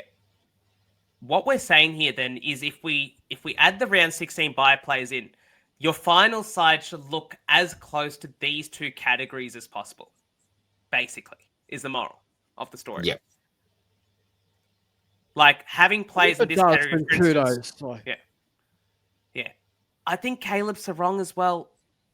He's going to push top 6 to 8 as a mid.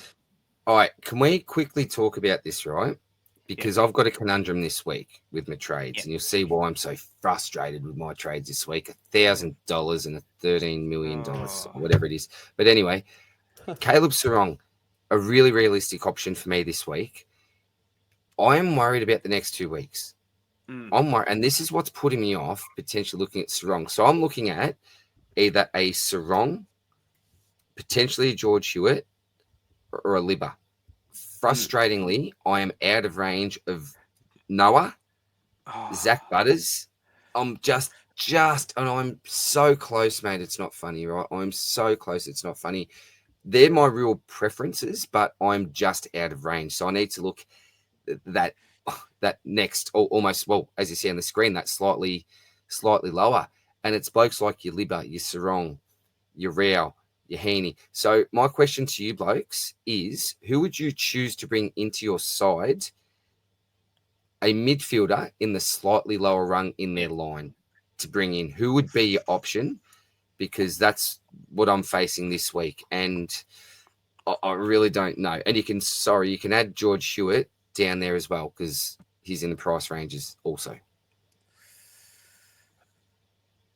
I'd go Sarong. Oh, You but he's had still his would. matchups. can I Look, address the wrong real quick? true. So we've seen, what have we got here? 1, 2, 3, 4, 5, 6, 7, 8. We've got 8 scores under 107 and over 80, and he's just dropped randomly 2 140s in a row, 150 almost against Essendon. But he's had Essendon and North. I mean, can you get 2 easier matchups? And this week he's I got don't think it's Windhager. random. I don't think it's random. Look at that kick to handball ratio. In the middle of the season, he had 9 kicks, 18 handballs, 6 kicks, 26 handballs, 4 kicks, 11 handballs. And that was the scores he was getting to those lows. In the last 2 weeks, he got 19, 17. This week, he went 24 and 11. 24 kicks for Sarong. There's something has changed. Like, there's clearly been a change or a directive to kick the ball more out of that midfield. Yeah, I think and that's those the biggest Brayshaw driver. dropped a bit as well. They've almost, I don't want to say they've switched roles, but they're very, now one's better than the other. The tag is the concern, which is understandable. Windhager, like, They're coming. it hasn't been effective. Like, they've lost 2 games by, like, a lot. Yeah. They'll still do it, though. Ross is stubborn like that. I Who are like you going River for? almost. I don't know. Well, my thoughts were, and it goes back to the fact that, look, I'm not giving up on the season, but I really want to own players that I love. Yeah. And I really love Libba. I do. I love everything about the man. If you ask me who's a player in the comp that you'd love to run out next to you, it's probably Libba. I just think he's an absolute rip snorter, this bloke, and he die for his teammates sort of fella. Yeah. And I love the way that he goes about it. It's the Adam Trawl fact, and you touched on it before, Janath, that if anyone's going to maybe benefit from this, it's probably Libba. I've always said it, though, from the start of the season, it's that one concussion away, and I hope it doesn't happen. But we are now, however many weeks, 15, 16 weeks into the season, so that the risk factor becomes less for me. So he was someone I was really looking at. With George Hewitt, he's also that second banana as well. Walsh is out for a little while. He's not going to get tagged, and I think he's just going to be a safe type option. But his good fixture, I feel like lots of that's already past him, and it's not necessarily as good as what it was a few weeks ago. But that's where I'm currently thinking at the moment. It's pretty much down to, Libba, Sarong, or Georgie Hewitt for me at the moment. Yeah. I'll probably say Sarong, actually. He's very consistent, even before the 140s. Libba, Spills, you said Libba. And I was like, cool, at least one of you are going with me. Then you both I going. just And think Rossco like said Sarong in the chat as well. So there's literally all three of you. I was Hewitt's yeah, is the kind safe of pick, giving Gia. like Liver a bit of a shout, but I don't know. You look at Strong's numbers, the bad isn't that bad. It's not like he gets tagged and drops a stinker. Like it's 80 is the absolute worst you're gonna get. I mean, Neither's Liver though in a way either. Liver's gone. I had a look as Go well. with A your lot- boy, mate. Like you've got to just back yourself in. And Bugger it. look, I'm Hewitt, going with him. do it. And No, the thing I is, like even yeah, with the he's Hewitt, fine. Yeah. It's hard. It's A really hard Hewitt to split pick, him. yeah. And what do you reckon? Sorry, quickly about Hewitt. Where would you rate Hewitt? Oh, give him a ranking, boy. So you'd have He's a Sarong safe. first. Yeah. Liver or Hewitt? Who would you Okay. feel more comfortable? I'd say Hewitt. I know it's bad. You'd say I know Hewitt? it's bad. Yeah. No, it's He's not. had I want your honest advice. He's, It's not he's like had a low score of 64. His second lowest score is 94. And the rest have been tons. At it's 550k, decent, isn't it, mate? he's a Yeah, pod. Like, he has the ceiling. He's just kick to handball ratio is very handball happy. That's the only issue. that's what stopped him last week from a monster. Because you look at that tackle count, the clearance, like beast, absolute beast. He has been all season.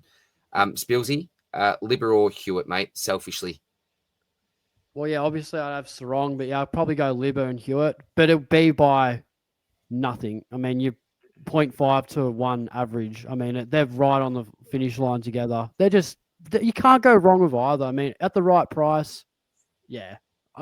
Liver's pretty cheap too. Like you're looking at 540k, I reckon, about higher break even.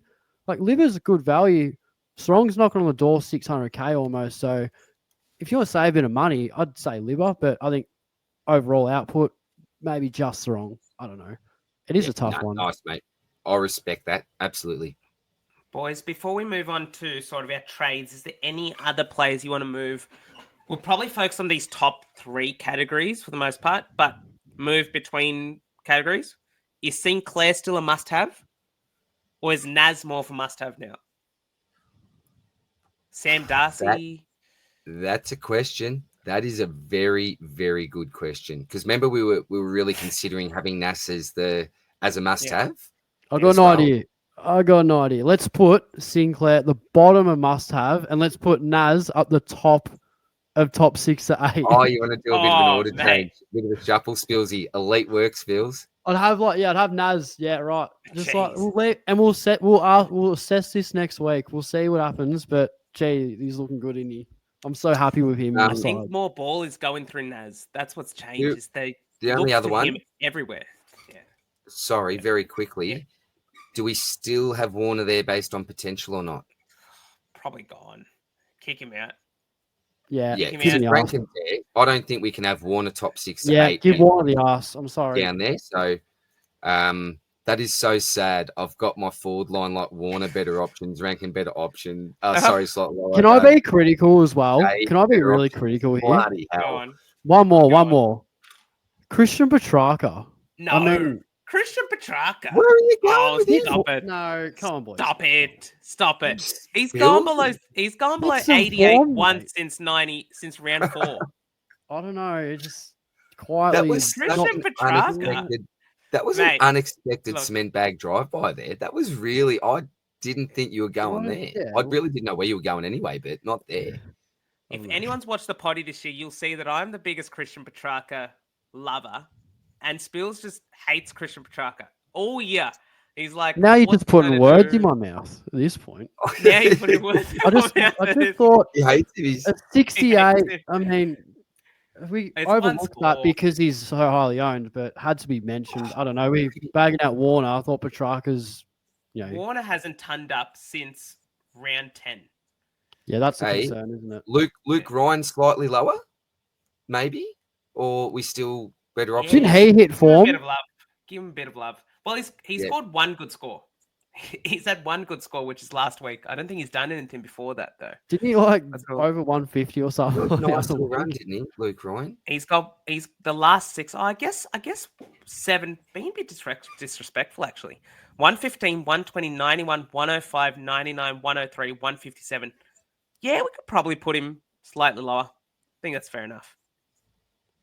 That's All fair. right. Can I put Shea Bolton in pass, even though he's in my team?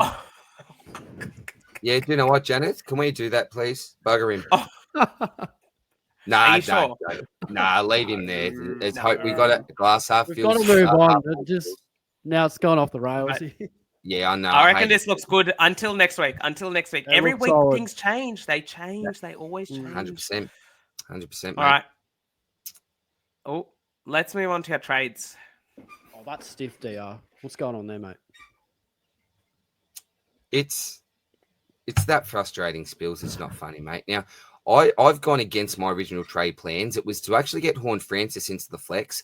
I've got cold feet, boys, after that shoulder, the forward time. I'm getting cold feet all of a sudden. So if you were looking to bring in Horn Francis this week, absolutely do it, because you know that he'll absolutely go off chops. But yeah, you can see why I was asking the question there, guys, of your Libbers, your Sarongs, and your George Hewitts, because I'm just under the Zach Butters price range. I'd love this to be Butters or Anderson, but yeah, it's going to be Mills, Charleston, and one of the three midfielders that we were just talking about there. Not sure yet. Charleston is a bit of a tactical move. Well, obviously, I need as much money as possible in the bank, but he's going to be in my midfield to give me a link, because I've obviously got McCarthy currently in my defensive line. So that's going to be a nice link there in case I need some midfield coverage, and obviously at a low price. Just for anyone very quickly that is looking at a defensive mid DPP 99K, you've got Newen as well from Essendon. I heard a commentator, I think it might have been the Chief Dunstall, mentioned that Essendon have so many Friday night games coming up for the rest of the season. So I'm not sure if that's the case. If it is the case, I'd be going Charlton over Newen because of fixture-related stuff. We probably don't need to worry about too many rookies and loopholes these days with our benches, but just something to keep in mind. And Mills, yeah, is coming into the side. And Lachie Neale, see you later, son. I've had enough. Yep. Like I've honestly just had enough. I've been trying to get rid of him for a couple of weeks, and I shouldn't have started with him. But I thought rather than get Horn Francis in and then two rookies out, I'm just going to go with Neale, and that allows me to bring in a midfielder over him as well as Mills. So I've decided to do that rather than getting Horn Francis at flex and keeping Mills. I thought, keeping Neale. I thought, bugger it, I'll get another midfielder in, upgrade him, and get Mills in. So that is for me, boys, with the two Essendon boys out. Looks good. Spillsy. Yeah, I like the idea of getting rid of Neale. I mean, people would say, don't trade your premiums. Neale's a funny one. Such a pod, particularly for Wash your those hands. ones. Yeah. Just gold, mate. I'm pretty happy with it. Yeah. Since the start of the year, I've had bad weeks when Neale has had a bad week, because those that are in the top 5% and above just don't own him because they're smart. True, just like Janath, they've got common sense. They think with their head. They don't pick players. Drive by all the Neale owners there. He's got common sense. You've got to drive by, of course. Yeah, you've got to wear it. I'm wearing it. Facts. I'm sure you'll wear it too, but I can't wait to. Are we going to say never again? I mean, 33, expensive. Yes. Yeah, never again. Nah, like, never again. You can't, Spills. You can't. No. You just can't. Unless they actually get some common sense about them. I'm talking about opposition coaches, and start tagging Hugh McCluggage, because he's the one who's doing the damage at the moment. He's the man, isn't he? I just, it doesn't, I can't fathom how teams are still going to Neale. They're still going back to every single time. Well, Hugh McCluggage just glides like a gazelle, cuts him up inside 50. It's, I don't get it. Yeah, he's the next in line, and I think when Dunkley retires, it's Ashcroft, and they're just great midfield depth. I think Neale's days are probably coming to an end. And it's not even the main reason I'm trading him. The main reason is because of the rookie cash gen. There's just non-existent. So what do? You make money through your overpriced primos who arguably are fake. So I'd much rather, in current form, I'd almost rather Mills over Neale, to be honest. I feel like he could be more consistent. I don't know, maybe I'm reaching a little bit there, but for what you're paying for, you're banking money. These are moves I'm happy with. I'm really confident having Mills for the rest of the year. Even McKercher for that price. Like, I think targeting value has been really good. So, Horny comes in, McCarthy comes in, and we'll get rid of Clark a bit early on him. Neil Pedler. Boys, 2 trades left. Not great. 1 more upgrade to go. We're in all sorts. I think McCarthy will be my cover. He'd be the one that I hold for the rest of the year. And then the plan of attack would be, to go Madden down to probably Boyd again, just someone who I don't really care about, just cheapest available. And then, we'll see what Johnson can do. And, if he can keep making money, well, hopefully Madden's made enough to get him up to a Butters or the best available. And then, if any short-term carnage happens, I guess the flex will take care of that. And then any long-term, well, I'll just cop a McCarthy. But where I'm ranked at the moment, I just want to enjoy Supercoach. And if it goes down, boys, it goes down. What can you do about it? But Exactly, until it does, I'm just going to ride it out. And I'm hoping that once the buys are over, my team's actually really good, boys. It's just got terrible depth. So when the buys are here, I'm getting hurt. So happy with these trades. I've got 6K in the bank. I can only just get them done as well. So maybe it's meant to be. Just throw one my way, brother. Just to help a mate. Just 1K. Oh, What are you gonna do? Like, you would it's not not believe Butters. it. You gotta go one of these other guys, don't you? Like, what's? Oh my goodness. That's why you're weighing up like Libba, Hewitt. That's why, isn't it? Because it's that 1K. That's it. That's it. Exactly. You wouldn't believe it, DR. After my trades, look how much money's left over.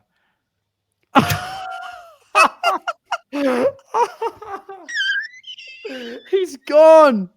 DR's gone. He's out. He's had enough. So I just DR realized. can't take it anymore. Oh my goodness.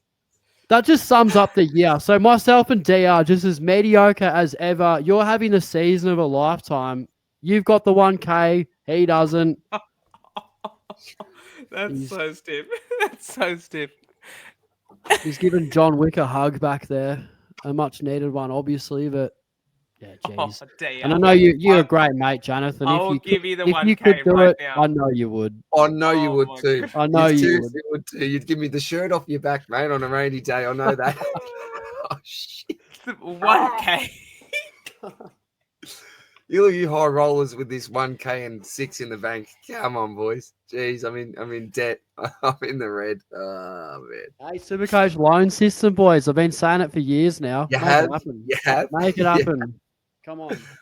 I'd give you Shea Bolton, mate, for $1,000. Have Shea for $1,000. On sale. Fire sale. Shea, come and get him, people. Give me $1,000. I'll chuck McCarthy. I'll take a donut, whatever. Well, tell us what you're doing, mate, in Beverly Hills. We'll say at the moment. Beverly Hills, where all the classy people are, mate. Absolutely not. But over here, I've got Angus Clark, Zach Johnson, finally getting rid of the pencil. Honestly, he's just one of those blokes that annoys you because we had a mini rant about him last week, but whenever he gets in the team, he gets a half in the A's and then he gets dropped. And what's even the point, right? No. Yeah. He's blunt, very blunt. What is it? HB? No. 2B? Mate, 3B? You 4B? are erasing the pencil, one may say. Erasing the pencil. I'm erasing the pencil. Look, one may say I've graduated to a pen license. So I'm trading in Callum Mills, as we've talked about. Manny Liddy and Bo Allen. Tom McCarthy got traded me in a couple of weeks ago. So happy days there. And then, looking this week, boys, how many are you playing this week? Right now, I'm looking at, with the rookies, so 22 playing, but in terms of rookies, have 4 rookies. So 4 rookies plus the 18. What are you boys looking at this week? Ooh, so I'll be looking at 1, 2. I think I'll be 3 down on field. It depends what I end up. 20? Yeah, 20 for me, mate. It'll be. And then the number of primos? 5 out.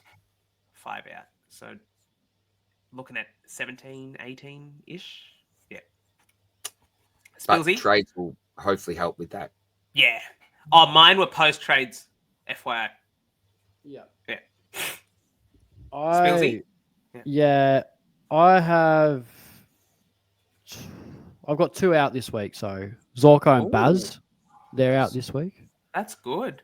Yeah. Sorry, only 4 out. Yeah. I forgot I got Neil out. 4. Only 4 down, actually. 4 promos down. Beauty. Yeah, so they're the two on field that I'm going to cop, and obviously Whitfield as well. But yeah, we've You'll have some also cover. I don't really have cover. I don't know what that means anymore. To be No, honest, what's cover? What's the cover? so yeah, we got Baz and Zorko out, and we got Buslinger who won't play to come on for Zorko. And we've got Henderson or Al Hawley, who both of them will not play to come on for Smith. So yeah, no, we're in all sorts. It's not too bad actually. Like we're not going to cop it that bad, but Yeah. look, 3 primos, not ideal, but I think there'll be worse sides out there. Yeah. So no, we're all right, boys. It's not too bad. I'll cop it. Looks We'll like get through it. Rossco's not trading, but boys, very quickly, I know this will be a very common, very popular mailbag question. 3 forward options, rank them 1 to 3. Jason Horne-Francis, Jack McRae, Sam Darcy. If you can only have one in your side. This is so hard for me. One first, like from 1 to 3. Yeah, go 1 to 3, but you have to just rank them as in who would you want most in your final side? I can't believe I'm saying this. I reckon Darcy. I think I agree. I respect it. Yeah. And where I'm at the moment, I just want to play for a bit of fun, and he's so fun to watch. Yeah, he's a Yeah, I'm going Darcy, Horn, Francis, McRae, just for a bit of point difference. I think Horny's safe, but Darcy could be anything. I mean, he's great. McRae's. This is disrespectful because he's like could be on Mount Rushmore for Supercoach, but Jack McRae's a pretty easy 3 for me. It's the 1 and the 2 that's because like the sensible. When have we ever, boys, given the advice to go with a young key forward, albeit dominant, generation, all the rest, over the midfield? It's like. But imagine having this conversation in 2019. In 2025, we're going to be ranking a young generational key forward ahead of McRae for total points in the forward line. I mean, gee, how in the forward line, in the forward line, in the forward line. In 2019, I would have said you were nuts. Like that's no. Crazy. You know what? I've got him in the side. I love him. Darcy. Yes. I think we're in consensus then. Darcy one. Because I'm going Darcy ahead of Horne-Francis, ahead of McRae. He's just come back from a major knee injury and punched out 2 tons in a row. One of them was he's a freak, man. He is a freak. What a way to end. Against the Tigers, just unreal. All right, boys. We'll wrap it up with some captain's corner then. And I'll tell you what, if last week's matchups were good, I don't think that this week's matchups are as good. But rest assured, I'll come to the rescue here. So, across, we obviously have the informed players. So, look at Brody Grundy, 158.3 is his last 3 average. He is in filthy form. Nice. Luke Jackson, 136 average in his last 3. 186 on the weekend. But I think that if you've got 2 players, I think, and I've got both, I think a lot of people may have both. Nick Dacos against West Coast, Jordan Dawson against Richmond. If you've got that pairing, that should be a VCC. If you don't have one of them, Nick Dacos against West Coast at Marvel Stadium's looking like a mint matchup. Tristan Cherry against Hawthorn. Now, Hawthorn isn't the hardest matchup for opposition ruckman, but you've just got to hope that I feel like if it's a dual ruck setup, it's just going to be a hard matchup again for Cherry. They've been going that way. A player I'd look to avoid this week, purely based off of sort of how he's gone in the past against this team, is Max Gawn against Gold Coast. Scores of 88, 97, 130 against Jared Witt's a tough ruckman to get a hold of. And then if you boys have any good ideas to who's going to get the James Jordan tag against the Bulldogs, and you have a player that is not that player, feel free to put the VC on them. So I'm saying, I think that Ed Richards is going to get it. He got it last year before he got the concussion at Marvel Stadium. But I just don't see him going with Marcus Bontempelli. I can see perhaps a James Rowbottom going there. Bailey Dale, possible candidate. So it's out of those 3 for the Jordan tag, you would presume. And similarly for Sack Butters, Connor Rosie, who gets the Chincotta tag? Is it Butters? He went there last year. But Rosie is also, it's a really tough one because Chincotta was tagging the halfbacks last week, Merritt the week before. Like, it's a bit all over the place in a way. And then you've got the Freo St Kilda matchup. There are so many captaincy options here, but picking the one that doesn't get tagged by Windhager and the one that doesn't get any attention from the Saints side in terms of Sinclair and Naz. Like, it's really hard to pick a good captain in the last matchup because Saronga Brayshaw will probably get Windhager. But I suspect the other one will go to the moon. Or it may be the fact that one probably of them avoid that really game, well for I a think. half, and then Windhager switches the tag. Like, there's so many variables here. Jackson, if there's no Darcy, is a fine captaincy option as well. But boys, I'm going Dawson in Dacos into Dawson. Spillsy. Yeah, I like that combo as well. The only real issue I have is, I mean, Dawson's scoring history against the Tigers isn't that fulfilling. I know he's probably due, but do we take that with a grain of salt? Like, it's really solid, but it's nothing I look at and go captaincy. I'm thinking more. Obviously, I don't own Butters, but surely you can't tag. Like, Bont got tagged by Windy, big body, but I don't think Jordan's doing like anything to Bont. So I almost go Bont into Dacos. Yeah. But Fair. yeah, I don't know. Yeah. Boys. Dawson. Yeah, we'll It's a see. huge game. Huge game for the Swans on Friday because I reckon It's a if they big lose one. this, they're out. So the Bont will probably stand up. The Swannies will stand up. It'll be a good game. Can I give a They shout are- out to Cherry though? Like against Meek, could be a bit of a response game. Just really Yeah. consistent against Meek. Yeah. So he's just safe as houses. He could be one like you just slap the VC on and a 125 would do it for me. Yeah. Again, But- with Dacos against West Coast off the back of that though, like Yeah. I want to see what Dacos scores is the way I'm I thinking. probably want a VC Dacos, and hopefully you just don't need to Yeah. roll the dice on a Dawson or a Brayshaw type, Yeah. whatever. But yeah, I know.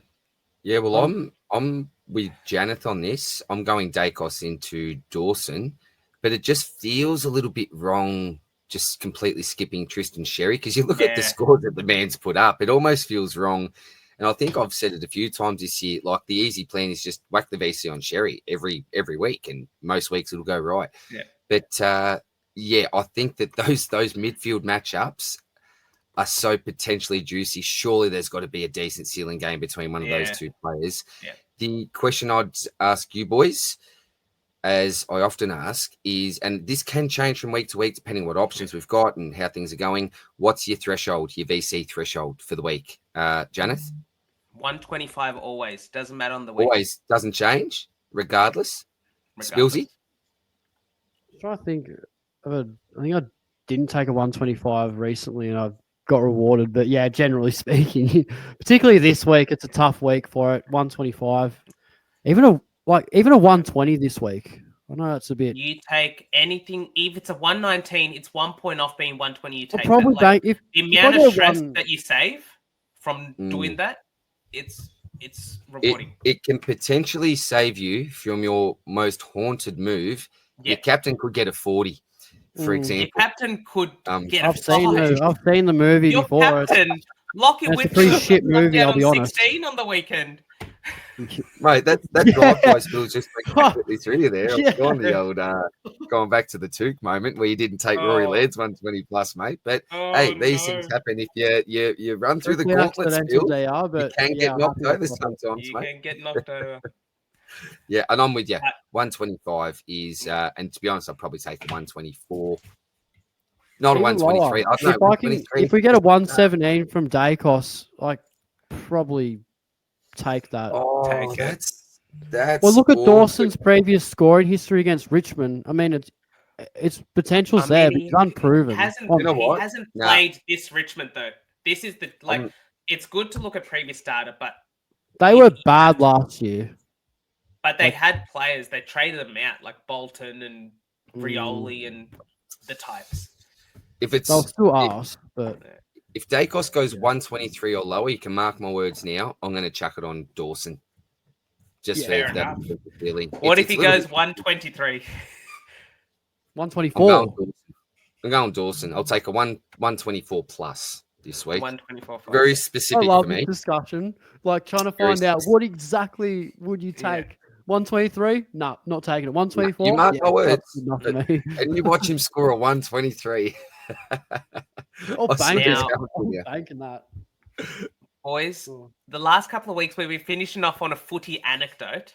So last week we would talk about a favourite player growing up. This week I'm going to bring to the table about your fondest footy moment, like at a game. What is the game that you think back to? That's I a know, game. DR, this may be quite easy for you. Positive or because negative? It happened very recently. Has to be positive. We've been too negative on this podcast. I Yeah, said true, fondest, true. Spillsy. You don't want to Fondest. talk about like what is it, Sam Mitchell putting the drugs in, like showing the drugs or something. Like, come on, mate. I don't know. I'm a Dons man, so there's been a lot more negative. I was at both That is Houston okay. and I want you Elliott to be positive. goal after the sirens. I want you to I've be seen it all. positive. No negative vibes. No Dempsey negative playing vibes. on. Like I've seen it all. No negative vibes, Spillsy. You are going first as well. Oh. You have to give me something positive. In 2023, I ditched my football ball to go to Dreamtime at the G with a couple of Melbourne mates. I was right there in the Bombers like cheer squad end for all of them. Had a few soda waters too, just to get the vibes going a little bit more. And little Sammy Durham just popped up, Yes. kicked the match-winning goal with about 10 seconds to go, and we lost our shit. Like we just went off. It was That's just it was the best thing ever. Like it was the most excited I'd ever been at any football game. I don't know why. I think we also had I think it was the longest club drought in history. We hadn't beaten Richmond since, I want to say it was like 2013, 2014. So it was the one team that we just hadn't beaten for so many years. We finally got them. And yes, I know they were terrible. I know we ended like Dimmer's career allegedly. But yeah, just to get that one done. Okay, we finally beat Richmond. And that just how it happened. Yeah, just was crazy. So yeah, I'll always look back at that and think, that was one of the funnest games I've ever been to. Good, man. So Spillsy can be positive. That's good. Come on. We need That's more of that. That's Positive vibes. I've seen worse boys. I've seen the bad ones of Elliott, Houston. I mean, I was there. Oh, both games. no. Stop it. You stop it. No, You stop it. Yep. You stop it. Yeah. DR. Well, it's actually not probably what you think. Quick top Okay. three for me. The 2024 grand final is actually third on my list. Okay. Third on my list. Prelim. Number two is I was going to go the old Jimmy over there, but I won't mention that one. Second favorite is actually 2021 grand final because I was with my nan, my dear old nan. She passed on the next year, so I got to share a very, very special moment. She was a mad Fitzroy lady, so that's got to be number two. But it can't even beat number one. In Perth? No, I was with you. We live streamed that together. 2021. What year? 2001. 2001. 2001. I was going to say, where was your grandma? I was with you on that live stream. When you mentioned anything about that, we were together at that. Like we watched that game. Mate, she'd be 110 as well. So yeah, but 2001. That is going way back. I was thinking out so hard. I was just thinking, when did this happen? 2021. I just wrote it down. Literally 2021, right? But sorry, 2001. But number one for me, boys, has to be Fitzroy's last win against Fremantle. That was the best thing ever for me. I was 12 years old and the whole family was there, from my brother, mum, dad, aunties, uncles, nan, pop, family friends used to go to. We had like literally a crew of 30 of us there. And to see the boys have that one last win before we ended up obviously merging with the Bears, that was, you can't beat that for me. So yeah, number one footy memory, because let me tell you, as a Fitzroy supporter, every game that you won in the home and away season was like winning a grand final. So clearly number one for me. We're going to end with you, brother. As a Blues fan, what is number one on your list? Mine is so recent. It is so recent. I'll give two. I'll give an honourable mention. The first final I went to was the 2009 elimination final against Essendon. My dad and I, we were there. We got tickets by going to like the physical ticket tech stalls back in the day. Like you have to go like in Airport West or like High Point or whatever, and you have to like physically buy the tickets. So you have the physical ticket sort of thing. I think we bet Essendon by like 80 points that day. Juddy took a hanger. It was mint. Wait, which And one then was we ended that? up losing 2011. We bet you guys in an elimination final. I was at that game, I reckon, with my grandpa, and just a norm, mate. You probably walked past each other, gave each other a nod, hey mate, and just kept on walking. Who knew that all these years later you'd be sitting talking on a podcast together, boys? The thing I wanted to add to that is that we were that high we could touch the roof off the ground, like off the MCG. But my fondest footy memory, it's very recent, 2023 semi-final against Melbourne. I thought we were done for. Oh, mate. Jack Viney, straight to Jacob Weathering to Ollie Hollands to Doherty to Akers goal, and we hold on. He's reliving it now. He's reliving it now. I get goosebumps every time. And then we were up third in a prelim, which we won't talk about. And yes, what could have been? That's right. That was my fondest footy memory, though. Being there for those two finals in 2023 probably gave me enough joy to last 10 years. If we didn't win those games, I don't know what life as a Blues supporter looks like right now. Oh, look, it's tough. But that probably the same as an Essendon supporter, I'd imagine. How does Essendon get dragged in? We don't want to associate with you guys. It's funny. Some of our favourite. You guys aren't that much better. Like, hey. We can commiserate together, Spillsy. It's all right. At least Zach Merritt's a good bloke. Yeah, I was actually going to go there. I literally. Anyway, it's all right. It's done now. Oh, and just another positive to end. I completely forgot about this. Melbourne Storm came to the school today, and I met Big Nelson, Big Naz. Oh, Naz! What a massive human he is, and crazy. Boys. Bro, he's a huge man, but such a humble dude. Like he came in and ended up saying, like after the clinic, like thanks so much. It was a real privilege, and we said, no, like the pleasure is all ours. He said, no. It really has gone full circle because when I was 9 years old in primary school, my cousin, I think he said, or uncle played for the All Blacks. And, it's now I'm that bloke that's going into school and I'm so rapt to be in this position. He's such a humble bloke and a really, really nice fella. So, it was a real privilege today. Different code, but, an absolute rip snorter. And it made the kids' day. Let me tell you that. Jeez, I wonder if a few of them went running the other way when they saw Big Naz coming towards them. The other bloke that came, and he was in the under-21s development squad, so hoping to get a senior game next year. Yeah. His legs were pegs like mine. I swear not. And we were looking at the two blokes together. I'll put a photo up on Twitter so you can take a look at him. You look at this bloke's legs, and you look at the big man Nels. And you go, how would these blokes ever take the same field? The balls of steel that this bloke's got, this little fella, wowee. Like, hats off to you, mate, because the size difference was just phenomenal. But it does go to show, takes all shapes and sizes to play the games that we love. Yeah. Everyone plays a different role and a very important role. So, a nice way to end the Monday, Tuesday for me. It's Tuesday, isn't it? Yeah, I need guys, to win now. Put down in the comments section what your fondest memory at the footy is. Hopefully, you guys can go as far back into the archives as possible. If there's some older blue baggers there, I'd love to hear some actual positive stories that have come from winning grand finals back in the day, pre-birth. But yes, and also from a game day squad perspective, we're going to reach out to the winners of the comp because I think someone did pick Luke Jackson to be the highest scorer in Supercoach last round. But we're back this week. Let us know who the highest Supercoach scorer in the round is going to be, and we'll reward you with the game day squad card of that play if you can get it correct. Boys, I reckon we wrap it up there. Daya? Perfect way to end it. I'm just rapt to see Spillsy back on board, finding a little bit more passion again. That's been the big positive of the week for me. Boys. So far, mate.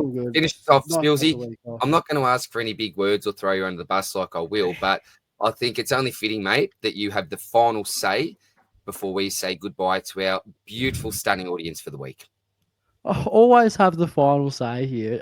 There's only so much I can come up with, but look, what I will say, it's just so good to be back, and wasn't even going to jump on tonight because, it's still, in terms of general AFL, it's still pretty, and I'm not really vibing it too much, but I think we can bounce back with Supercoach, and if anything football related cheers me up, it's actually jumping on, and I think we haven't done a whole lot of data stuff. It's been a lot of just banter and general chit chat, and it's been, so fun, so enjoyable. So I can't wait to listen over this one tomorrow, and good to be back, and I think we can finish off the year really strong, and we've got big Janath as well, who's just killing it. So our very own ranked inside the top 500. So we're going to be cheering him home every bit of the way. No doubt about that one, DR. But great episode, Absolutely. boys. Just over 2 hours, and real solid hit out. So really good stuff. That's a great thing. Even when you're not having a successful year yourself, you can live through someone else. You can We cheer can live him through on. our brother who's sitting currently at the bottom of the screen. But actually, next week, Janath, I should do the old actually. This is more Stop it. Get back up the top where you belong, mate. Thank you very much, guys, as always, for tuning in. Much love, and we'll see you soon in the next one. All the best, lads. See you guys. Bye.